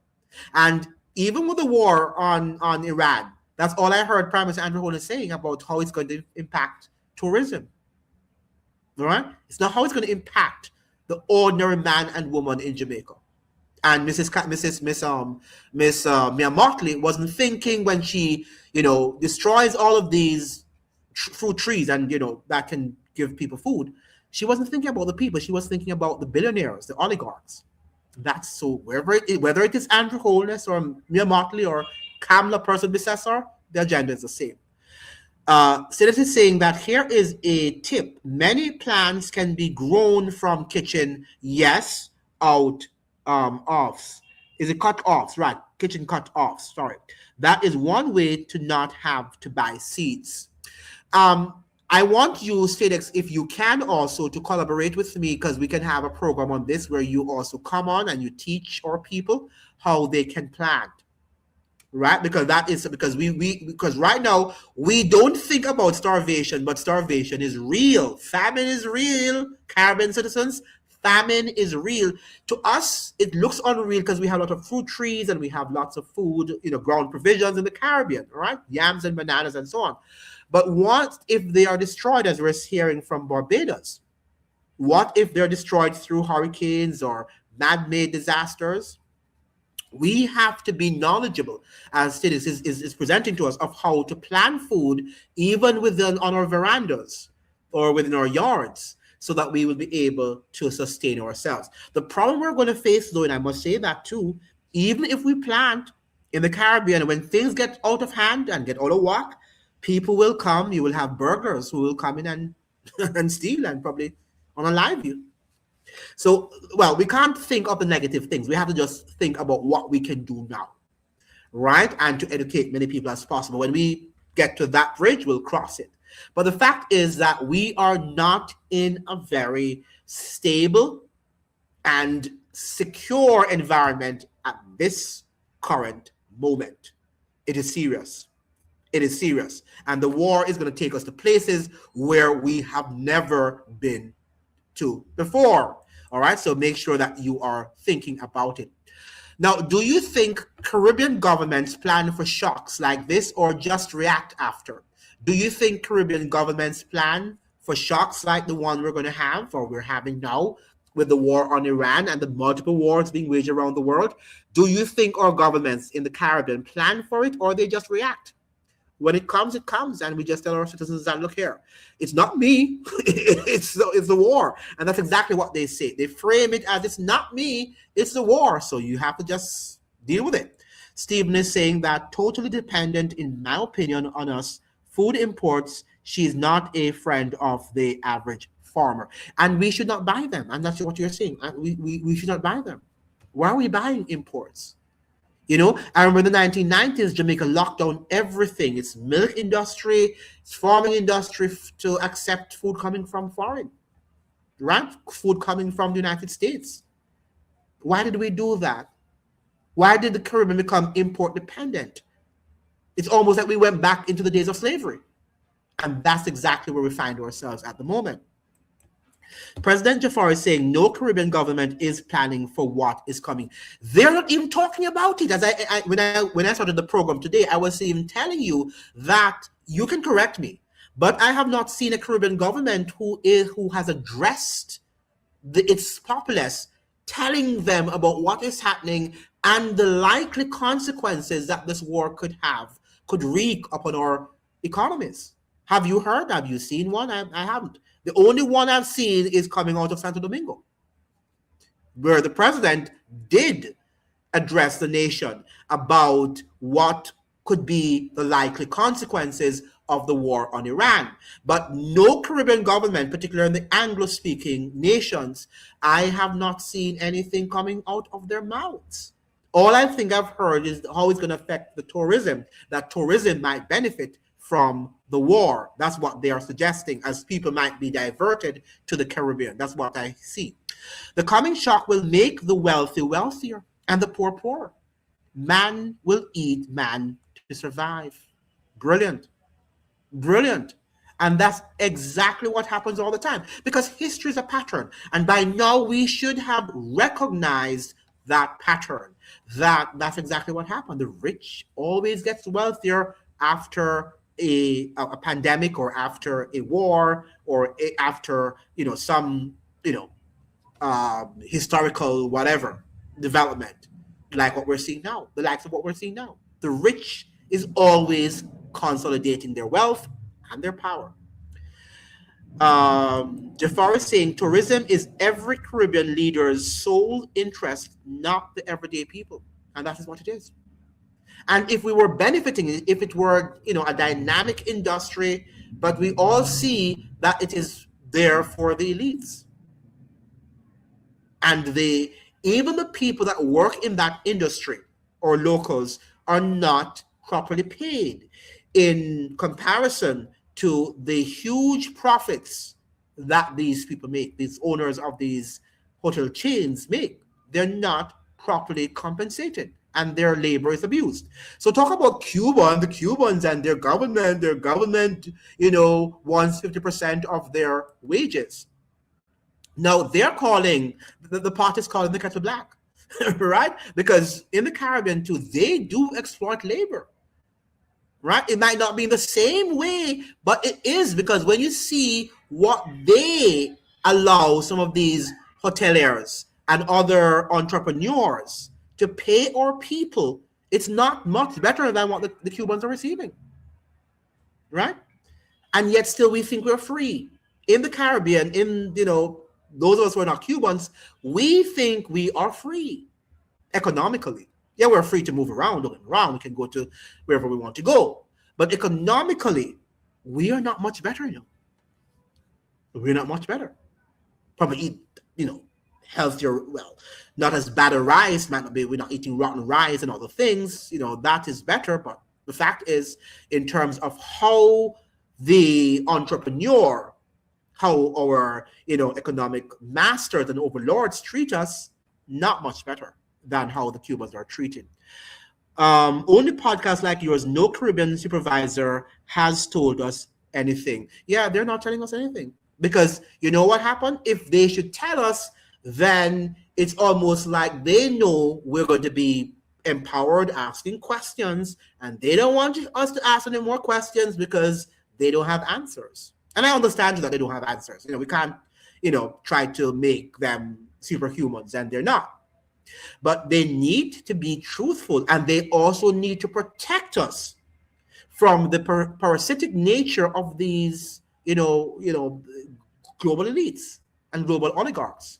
They need to. And yesterday I saw this gentleman from Jamaica. He was saying that the price of electricity in Jamaica is already the highest, probably one of the highest, if not the highest in the region, right? And already the JPS, the Jamaica Public Service Company, is telling the people that it's going to go up. And he's saying, no, not because of the war, because even without wars, Jamaican Public Service Company in Jamaica, the price of electricity is already high. So why is it going up? Because of a war, when every day we're in war in Jamaica, because every day the price of electricity goes up. one of the highest, if not the highest in the region. But they're going to use the war as a pretext to say, oh, that's why we had to increase the price of electricity. It's not true. President Jafar is saying, my brother is a junior chef. The party at a five-star restaurant. He works 6 days a week and can be called in on his only day off. Yeah. I've heard of Jamaicans, for example, who work in the hotel during the Hurricane Melissa, and they were called. They were called, and some of them were trying to see how they could secure the lives of their families, right? And they had to go early in the morning, 4 o'clock in the morning. This is a sort of life that they have to live. We have to live here in the Caribbean. We're exploited like slaves. And then we'll say, oh, be grateful because tourism is the only way. So with everything that has been said, does that mean we, the people, are doomed? Well, to be frank with you, I'm not going to leave that message that we're doomed. As we're saying that StateX is here, and we're trying to see how we can mobilize our people first to empower themselves and not be reactionaries. So right now, we're trying to see if we can invite StateX here one of these afternoons to teach us how we can plant. If we should be, so in the case we might have to face a famine, all right, that we can feed ourselves and our children, and perhaps our neighbors, our loved ones, our families. Okay, but yeah, I would say that we are, what it certainly is going to be doomed if we don't take any action, if we're not empowered, if we don't know what is happening, if we can only react to what is happening, it's going to be doomed. Yes, from that perspective, yes. But if we are empowered like StateX and other people who are sharing their ideas with us, no, it's not. And Jafari, yeah, Jafar, all of these people are sharing their ideas with us so that we can be empowered and we can prepare ourselves and our minds so when these things come upon us, then we can deal with it. Look at the pandemic. If we were prepared, do you think we would have been that, oh, I'm going to die, No. People dealt with it. There are people who were prepared and they took their natural remedies and they did what they had to do and their lives were spared and they lived through the pandemic, right? But for those who were not prepared and they didn't know what was happening in the political realm, they gave in and they, some of them died. Okay, so it depends on how prepared we are for something that we think. And that's what we're asking the questions. How will it impact us here in the Caribbean? How did the pandemic impact us? And what are the steps that we can take to mitigate the fear and to mitigate the consequences that will perhaps happen? All right. So we don't want to be looked at as a podcast of fear and doom. No, it's opposite. But if we are prepared, then we can deal with it better. If I have expressed myself well.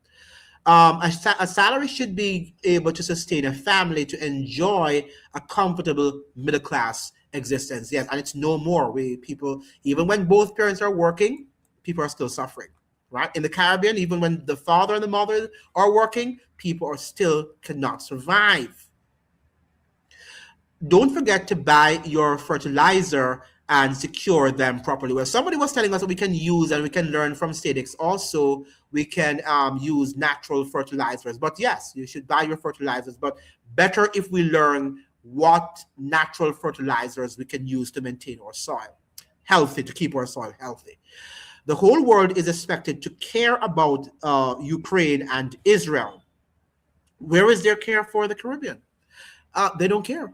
Well, we're just islands and you just come to the islands to swim, right? And to enjoy yourself. We're not normal people. They don't think we lead normal lives in the Caribbean. Those of us who have lived outside of the Caribbean, that's how we're viewed. Just like a holiday, just as a holiday destination. We don't lead normal lives in the Caribbean, do we? Now, Sam Lewis Castle, too, and the individuals that own Sandals, those are slave plantations. Yeah, and the other day I saw NBC at Sandals in Jamaica with Shaggy and all these people. And I was wondering, why were they there? They were, of course, they're saying they were there for humanitarian aid for the post-Melissa, But I was wondering, what were they doing? What's the agenda? When you see NBC there and the likes of the Shaggies and the Sean Pauls and, I don't know what they were doing. But Stedex is saying clarification. I'm not a professional farmer. Yes, it doesn't. Actually, you don't have to be a professional farmer. You don't have to be a professional economist or a doctor or whatever. What we want are people who are experienced, knowledgeable in doing what they're doing. Right. So you don't have to be a professional farmer, Stedex, but you have the knowledge of what can be taken, what practical things can be done to secure healthy food. But I'm currently building up my garden and learning about this. That is the best way of being a professional. I already build beds and I got garlic and onions on the way as we speak. Yeah, and these are the practical things that we want to be able to do. I'm still learning, absolutely. And other people will be here who will say, yeah, I've done that too, and could share ideas with you and with us. Steve is saying we are not doomed. We just have individuals who are only for themselves and giving us bad cards. We need new leadership from the top down. The system is so rotten now, though, Stephen, that I don't know, even if you and I, as noble citizens, should go and be a part of our system, I don't think that we would make a difference. We will have to, the system has to go down. Right? I don't know if currently the system as it is can be reformed. Right? Do you think so? Do you think the system as it is can be reformed? Please let me know. But that's my opinion. I think we need another system. We have to begin afresh because the entire system, the cancer has passed through every nook and cranny of the body politic and the economic landscape that it is going to be difficult to change it, to reform it. Stedex is saying decades ago, the man went to work and the woman stayed at home and the salary was enough for house and car. Interesting. And you're right. But it's no longer. That's no longer the case. And is a shutdown of the straits. Yeah, a shutdown of the straits of Hormuz is going to be catastrophic. It will be catastrophic for us. Catastrophic. What do you think? Do you think, in light of how are we going to use renewable, and that is what we can also have another podcast talk about fuel and how would we generate our own fuel, like for example, solar energy. Is there anybody that can come on the podcast that can tell us about solar energy and how we can make our homes solar proof, that we could be able to withstand the energy crisis of the day? Because that is going to happen. And if you want to be able to be on your internet and other things, I think we need now to have podcasts of experts, not experts per se, but people who are knowledgeable and experienced enough so that they can share their wisdom, their expert knowledge with us about how we can solar proof our homes. Do you know of anybody who could do that for this podcast? So, because we need to do food, energy, and these are things that we can take in our own hands. All right, we don't have to wait on the government to say we can solar proof our homes. Many of us don't do it because we don't have the knowledge. We don't know how to do it. We don't know how to grow our own foods in our backyards or in our kitchen, as Sidex is saying. So we want people now who are able, if you know anybody, please let me know, who can come on the podcast and tell us how we can. Well, I'm going to try to see if Sidex will be brave enough to do that for us, and also to invite another podcast to talk about energy and how we can solar proof our homes and wherever we live, so that in case we can't afford the cost of electricity, we can be on the grid. We need to get off the grid. All right, we need to get off the general grid because it's going to be too expensive for us to be able to maintain our lifestyles. Okay, so if we can really get off the grid, ladies and gentlemen, and we can produce our own food, that's a big winning for us. A big win for us, right? Because when you think about it, for survival, that's what we think about. We have to eat, and we need energy, right? Those of us who are living in the cold weather, or if even you live in a warm climate like the Caribbean, you might need to have your fans and whatever, your AC, so that you can cool down yourself, right? So if we can get these problems and these challenges resolved, we don't have to depend to a large extent on the government. Yes, there are some things that we have to depend on the government for, definitely, but it won't be as much as if we can get these things solved. No, it has to crash. We got to start over. Yeah, and that is what is sad. How do we start over? Um, if it crashes, who is controlling the crash? Who is going to be controlling the war? Are they a part of are they going to recreate a system in their own image? These are questions. It's a lot that we have to ask. Somebody's greeting you, Slimy. That's somebody saying hello, Slimy. Right. So yeah, so these are some of the questions that we have to raise, and it's not doom. It's not doom if we are able to solve some of these basic problems. One of the things, we have become too dependent on our governments. We have become too dependent on government. And I'm not saying that governments are not placed there to secure our basic rights. But when you think about the food, if we do not go to the supermarket, we can't eat. That's sad. So what if the supermarket should close down one day? How are we going to eat? Right? Or close down for a month? How are we going to eat? And it's something that we have to think about. And the pandemic should have allowed us to think, to reflect on these things, and we didn't. We think that, oh, the pandemic is finished and life goes back to usual, but that's not true. Lady saying, I hope we deal with the solar panels info as soon as possible. Yes, I would like, if you know also, Lady J47, if you know of somebody, anybody who knows of somebody who can help us. I don't have that knowledge to use renewable energy, such as a solar plant, that is not as expensive as because I understand it's very expensive. Don't get me wrong. I understand it's expensive, but if somebody knows of an economical path that we can take to solar proof our homes, please let me know so we can have an entire podcast devoted to that, because that is a serious problem we're going to have if the electricity and energy is affected by what is happening in the region. Mr. Cook, he knows a lot about that. Okay, good. So if you can get Mr. Cook, Stephen, please let us know and when he could come, because the sooner the better for us, because we don't know when we're going to be impacted. Well, we've already been, but when it will be that bad. Jafar is saying, this is why I lean toward a socialist government, because people empowerment is usually the focus as opposed to fully capitalist governments. Yeah, well, one of the things, even a socialist government, if not led by what you call it now, men of integrity, is going to be problematic too, because it's not just the economic theory. It has to do with, are men noble, or do they have integrity? And then you can say, well, maybe that will work, because the capitalist system can work too. If we were living in a fair system, in a fair-based system, a capitalist society can work, right? But it's not a society built on laws. But both economic models can work if men just will abide by the rules and will not allow corruption to take over their bodies and their minds. That's my 2 cents. I don't know if the economic model is what solves the problem. I think it's people's lack of integrity and moral fiber that is affecting the world in which we live at the moment. A shutdown of the Straits of Hormuz would be helpful to the Caribbean. We need a reset. Any major event that erupts the global economic system will force us to look within for means of survival.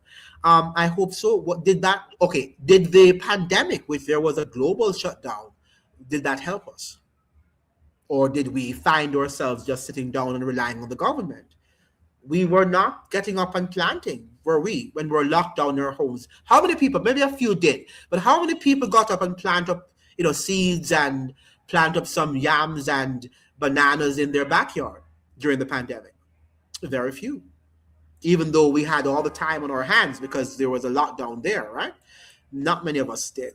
So yes, it could be. I would rephrase that, DAGM. I would rephrase that. It could be a blessing, but oftentimes it's not. It depends on how we use that. That's why we have these programs, so that we can empower our minds in terms of, yeah, bad things can be a blessing depending on how we approach it, right? It doesn't have to always be doom and gloom. In fact, I was reading an article this week, was it past last, it was yesterday, in which an American was in the DR, was in the Dominican Republic, and he was imprisoned because of some misunderstanding, and he went to prison for, I think, 10 years. And in that prison cell, he wrote a book. He did some research on the prison system in the DR and wrote a book, right? And we have read many stories of people who have used dark times in their lives to do some extraordinary things that, had they not been through that dark time, they wouldn't have done it, right? So I think that yes, it could, but not for all people. How many people would have gone to prison and find themselves doing research and writing very important text for people to read? Very few would, but they would get depressed and and make a lot of excuses. We have here, I like how you're thinking, but not with oil. And then we have Static is saying, be careful on Temu. Always read the reviews and make sure to look at the actual size in the review pics. Gerard is saying, more and more, I am getting to hate this world system. Stop this planet and let me get on the This planet is not heading in the right direction. And that's why those of us who are Christians, those of us who read the Bible, we understand that there is going to be an end. I'm not saying those of you who don't believe you have to believe that, but I believe that there is going to be an end. It has to end. It can't be that this is going to continue like it is. It just cannot continue. We cannot continue on this path because we're leading to self-destruction. Look at what Trump has done. And other presidents just gone to countries that were not bothering them, living their lives as normal people do, and you just go in and you just bomb them like that. Something is wrong. Something is, as you're saying, I just want the planet to stop and let me off. I agree with you. If a spaceship could come today and say, all those who want to leave, I'd probably be the first in line. Never let a good crisis go to waste. Strait of Hormuz, right? Create Caribbean-wide energy grids. Yes, what we're trying to do. Caribbean-wide home food and planting programs. But you know what happened? Let's not also be too, what's the word now? When, I don't want to use hopeful, but, we have to be practical. We have to be practical because we know that many people, for the most part, and sad so, the majority of people never want what is good for them. They always follow what their governments and what the majority of people do. So it's always going to be in the minority of us who really want to make a difference in the world. Never rely on the majority. The majority will always walk on the path of slavery, voluntarily or involuntarily. Always remember that. So yes, we can do what Sid is saying, but the majority won't. And we just have to, the minority of us who will do it, we also will be ridiculed. Oh, what that guy doing? And, he's stupid, because you're not doing, he's planting things on his veranda. And they will make fun of us and all of that stuff. But don't be discouraged because at the end of the day, they might need food when there's none. President Jafar is saying no nation has alleviated its people rather out of abject poverty.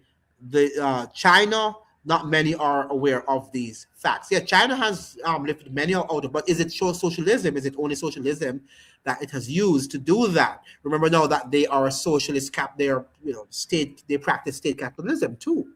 While it's a socialist state in theory, but in practice, they practice, what is called state capitalism. So is that real socialism that, that they're using to lift? But they have lifted millions of people out of poverty, that's for sure. The pandemic was a test of the degree to which the global oligarchy has control over their member governments and, by extension, the masses. Absolutely. That's the use. But that's a time we should have used to have fortified our alliances amongst ourselves and built systems of food, and so that we could be able to withstand the exploitations of the government. There was a suspicious amount of news reports and whistleblowers coming out now about UFOs and aliens. It looks as if certain powers are preparing the people to hear the final truth. The aliens are real. For me, aliens are just demonic spirits. I don't know if I'm just going to say that they're real things, right? They're real beings.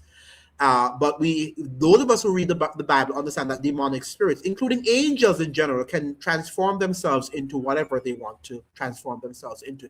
If they want to be an ant, or if they want to be a cow, aliens, whatever, right? So don't always think that there are some creatures that are out there in space that want to attack us. That's what they say, and if you believe that, it can happen. That's one of the things with demons. When you're dealing with the demons, if you're fearful of demons, they can do exactly the thing that you're fearful of. So don't be afraid, just rebuke them. One has to see the irony that the world's greatest capitalist is a Chinese communist country, right? That is irony. That is irony. That is the irony of this age, right? That you can be capitalist and communist at the same time. How do the Chinese have mastered that? That you can be capitalist and you can be a technate.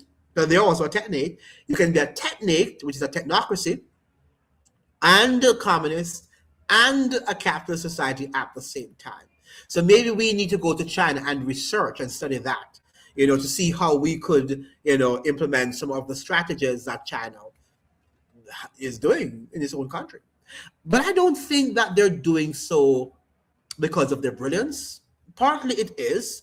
I think that that's where the system is designed. And I think the powers that be, they do have an agenda for China and how China is going to impact our globe, because we already seen, surveillance that China practices, and that it's also being practiced here.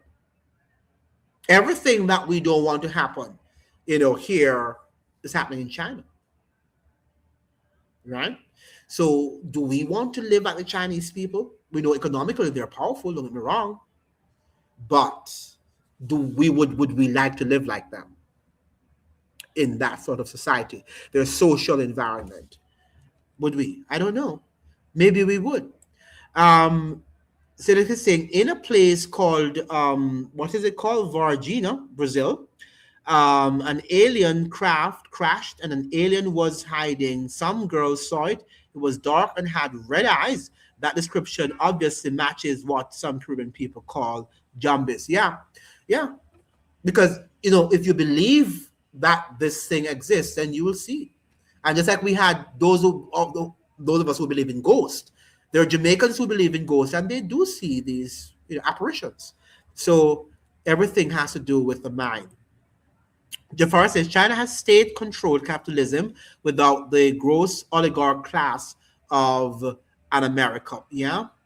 And I really wonder how are they able to.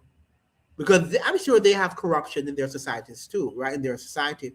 But I wonder if it is controlled, corruption, if you know what I mean. Because how is it that they're able to have built an economy, the likes of which they have built over the years? So quickly too. It happened in very short time. It's I don't know. They might be more intelligent than we are in the West. Maybe they are. But it's a miracle that they could have built such a big, massive economy in a short time.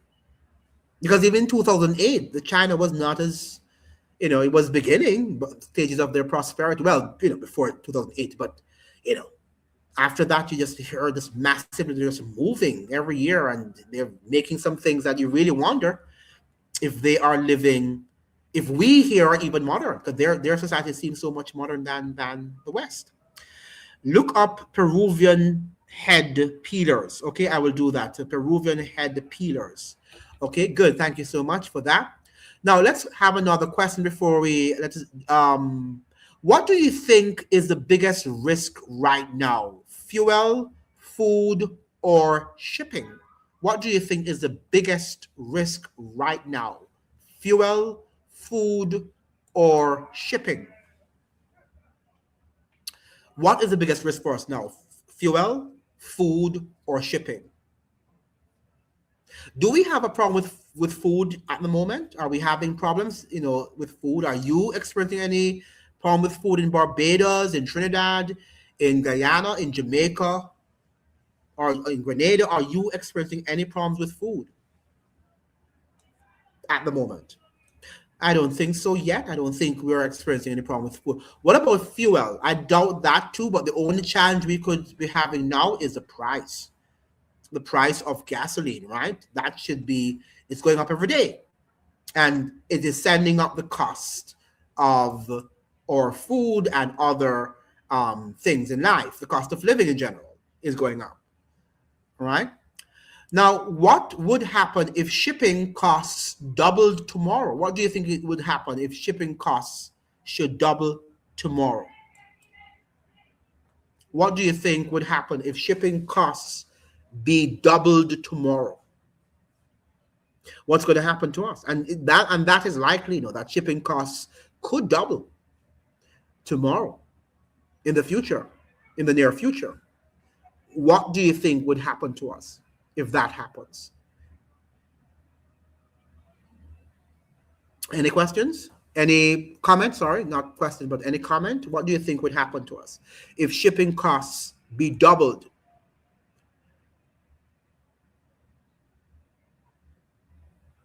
Definitely, we know that we are an import-dependent society as economies, right? So we import lots of our society, or not our society, or most of our products. We import them, and Afro-Ghanaian ambassador is saying, yep, gas prices are high, $15.35 per gallon in Grenada, right? They are high. So they are sending up the price of what? Of food and other things that we import in the Caribbean, including the price of electricity. And these are the things that we're seeing that we have to deal with, and we're not seeing an end to this war. I hear that Trump is about to send also what you call, soldiers on the ground, which suggests that this war is not going to be ending anytime soon, right? What do you think is the agenda of Trump in the Middle East? What do you guys think is the agenda of Trump in the Middle East? What does he want? What is the US's agenda? What is their ultimate agenda? Let me hear from Stephen is saying they have controlled the homeless population. They do. And the Chinese are, let me go back to, okay, yeah. Yeah, they do. The Chinese, you must say, do not have a lot of homeless people in China. We have to give them that credit.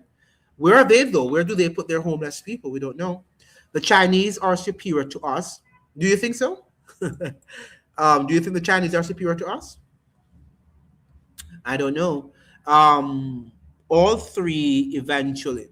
Right. Do you think the Chinese are superior to us? I don't think they're superior to us. I just think that they want the best. They're probably more nationalistic, I should say. That I would agree with, that they're more nationalistic and they want the best for their countries. Certainly, we have lost our pride or national pride. We don't have that anymore.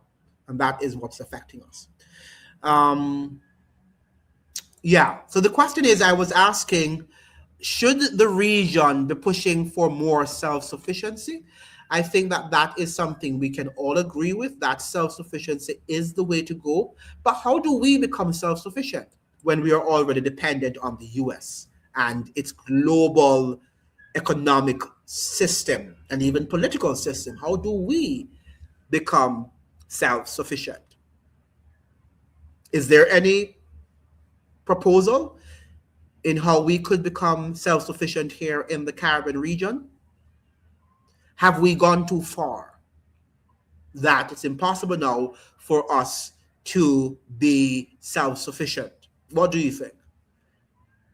Have we allowed ourselves to have we sold out too, like Jamaica? I think Jamaica has sold out too much of its resources, right? That I don't think Jamaica could become self-sufficient at this moment. No problems with food or fuel. Good. My guess is it's really other luxury merchandise that makes up most of the shipping. Yeah.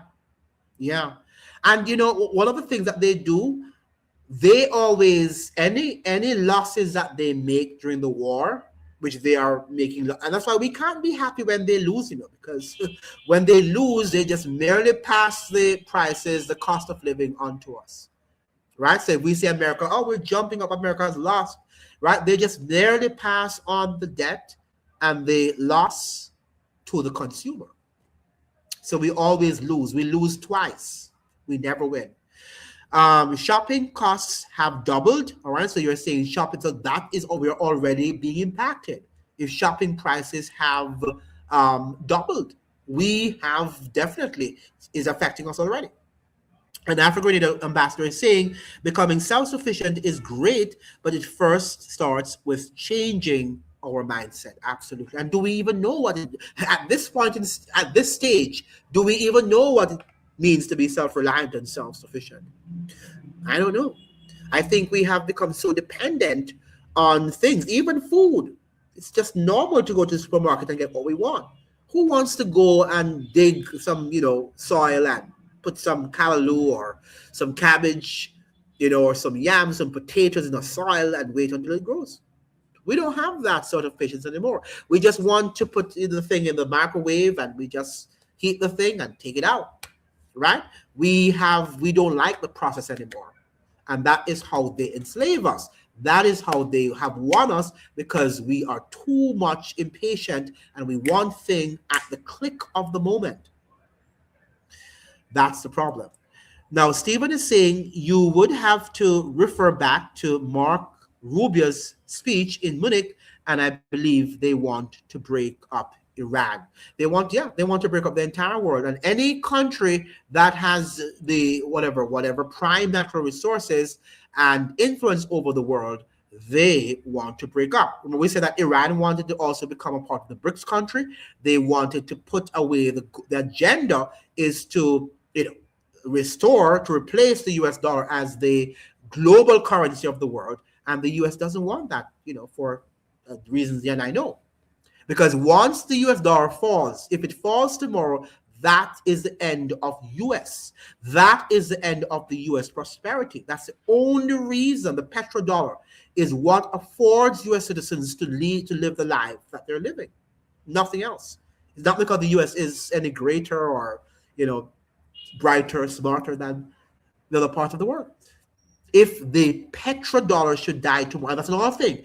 Remember now that the United States has to secure petrol and the energy fields of this world if they want to maintain. Because these countries that the United States had agreement with, they were planning to replace the US dollar as the global reserve currency of the world. And if that goes, because the US is no longer backed by gold, then you would see the United States being plunged into a third world nation overnight. Okay? Then we have in everyday, and then we have Afro-Grenadians saying, but it seems as though as Caribbean people, we so uncomfortable with what we have been fed and brainwashed with by the West. I don't know if change will ever come. Yeah, I don't think that we're going to change. I think, and because of the computers and the TikToks and the, all of these YouTubes, and so they have their place, as we're using them now to empower ourselves. But most people use them to just, feed on what they want to hear. Right? They're not chewing on good food. They're not chewing on food that will help to empower them. They're chewing on food that makes them feel good. And of course, defend whatever cause, whatever purpose they think they have in life. And that's the problem. So you're right, Afro-Grenadian ambassador.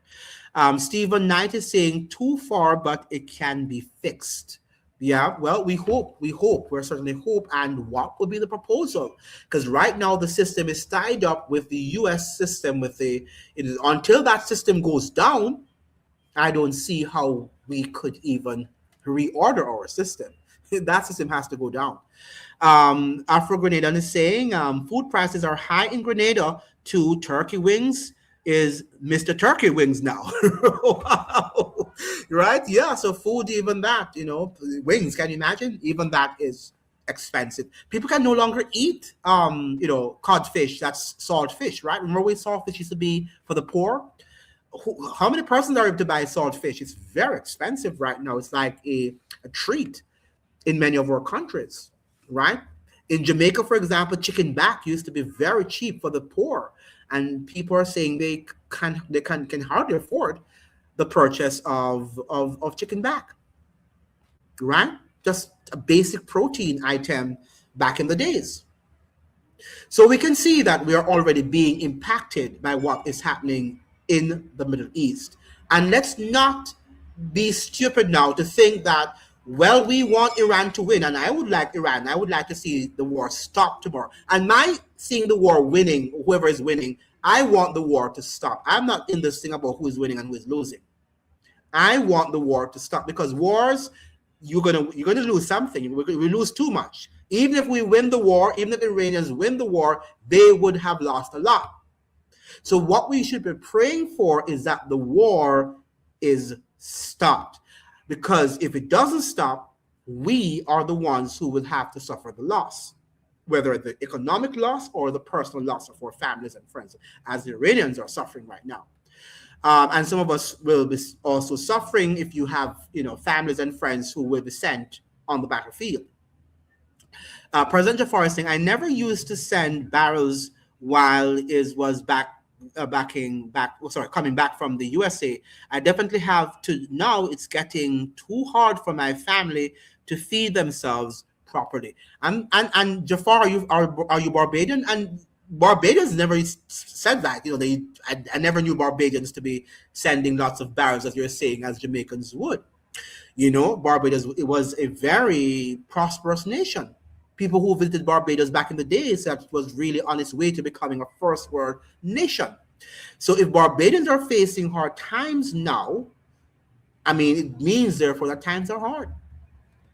Times are hard, right? And these things are happening because of the multiple wars that are being waged in the US, waged by the empire. And because we're so dependent on this empire, it affects us in the Caribbean region also.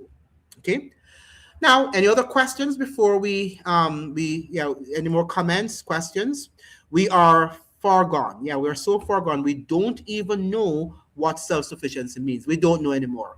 That never gets into a manifesto, even as a catchphrase. You're correct.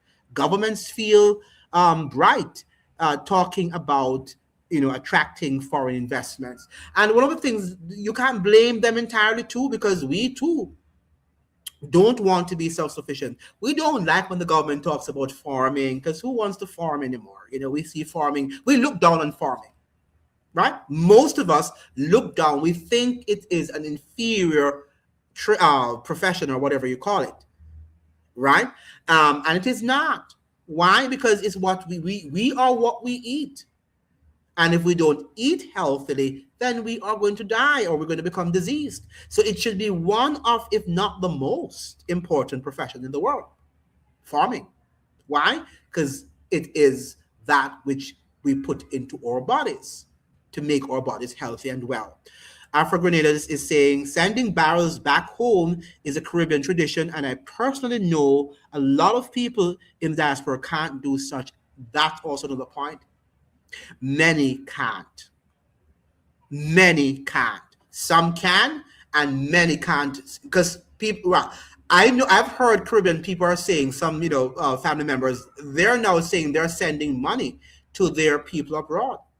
It's now being reversed, where some Caribbean families have to send their loved ones abroad money to for them to survive, because they're not surviving.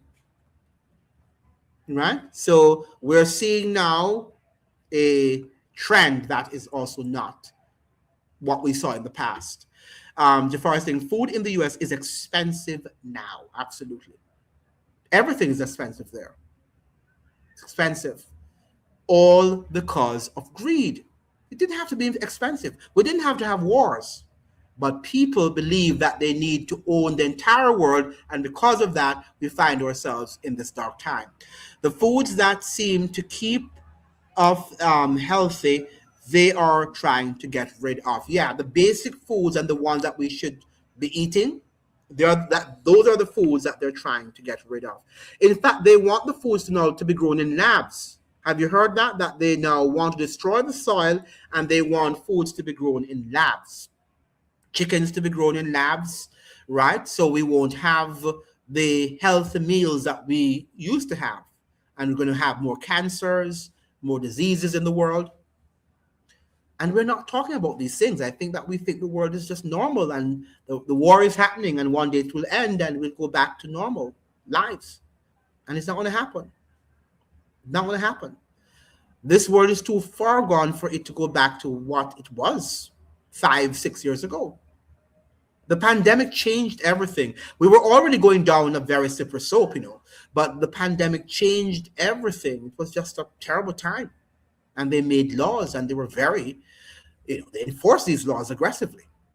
We have Afro-Grenadian ambassador saying, the days are evil, my brother. Great program. I take my leave. Yeah, and thank you so much for joining. We'll talk another time. Great. Thank you so much for sharing. And we're counting down to, are there any more comments and questions that we think that we have exhausted the program? And I think we should now decide what we want to have discussed for the next live. I think we could set up one for Wednesday. What do you think we could discuss on Wednesday? Let me read Jafar's statement. Many Caribbean women reproductive health is plummeting because of the amount of hormone-filled chicken they consume. Correct. And it's affecting the fetus of their children that they're having, are coming diseased. And, right now, young children are contracting diabetes, and some of the diseases that you would not see in young children. So something is happening and we have to talk about these things. We have to talk about these things. Yeah. What do you think we could talk about the next live on Wednesday, God willing?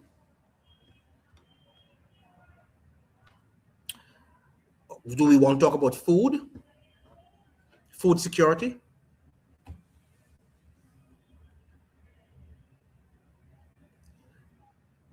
Please let me know. What do we think? What do you think would be a suitable topic for Wednesday's live? Make sure you're liking the live before you go, and also you're sharing it. So, and those of you who want to make monetary contribution, my Cash App, the address of the Cash App there on the screen, you can click on it and you can send your financial contributions to the app, to the Cash App. Let me see what President Jafar is saying here. We have, how do the Caribbean survive in an AI and robotic future? Oh yeah, that is what we could do on Wednesday. All right, everybody agreeing with that we could look on Wednesday at AI, how as a Caribbean region, how do we survive in an AI and robotic future? And it's no longer even future anymore, Jafari. It's the present. This is what we're living now. It's going to increase definitely in the future, but we're living it right now. That lawyers, well, we'll talk about it. Let's not begin to talk about what we were talking. So that will be the topic on Wednesday, this coming Wednesday. Any more comments, any questions before we go? Make sure that you share the live. Yeah, it's here. It's already here. It's already here. And it's here to stay. And we can't say that it's not here. It's already here. And we can't set it back. And the government is not going to say, oh, it's not fair. It's here. So are you going to waste your money and send your children to school and, spending hundreds of thousands of dollars to become a lawyer or a doctor? And when they come out of school, AI is going to do their jobs. They will have to compete with AI. Any questions? Any comments before we go? Make sure you share the live, and we'll see each other on Wednesday. If there are no more comments, if you have no more comments, any questions before we go, then we can end the live. Okay, so I see you on Wednesday for another interesting live, and we're talking about AI and how we'll be able to mitigate against the influence of AI in our small on our small economies, right? Good job. So thank you so much for joining, and we'll see each other in the next live. Ciao.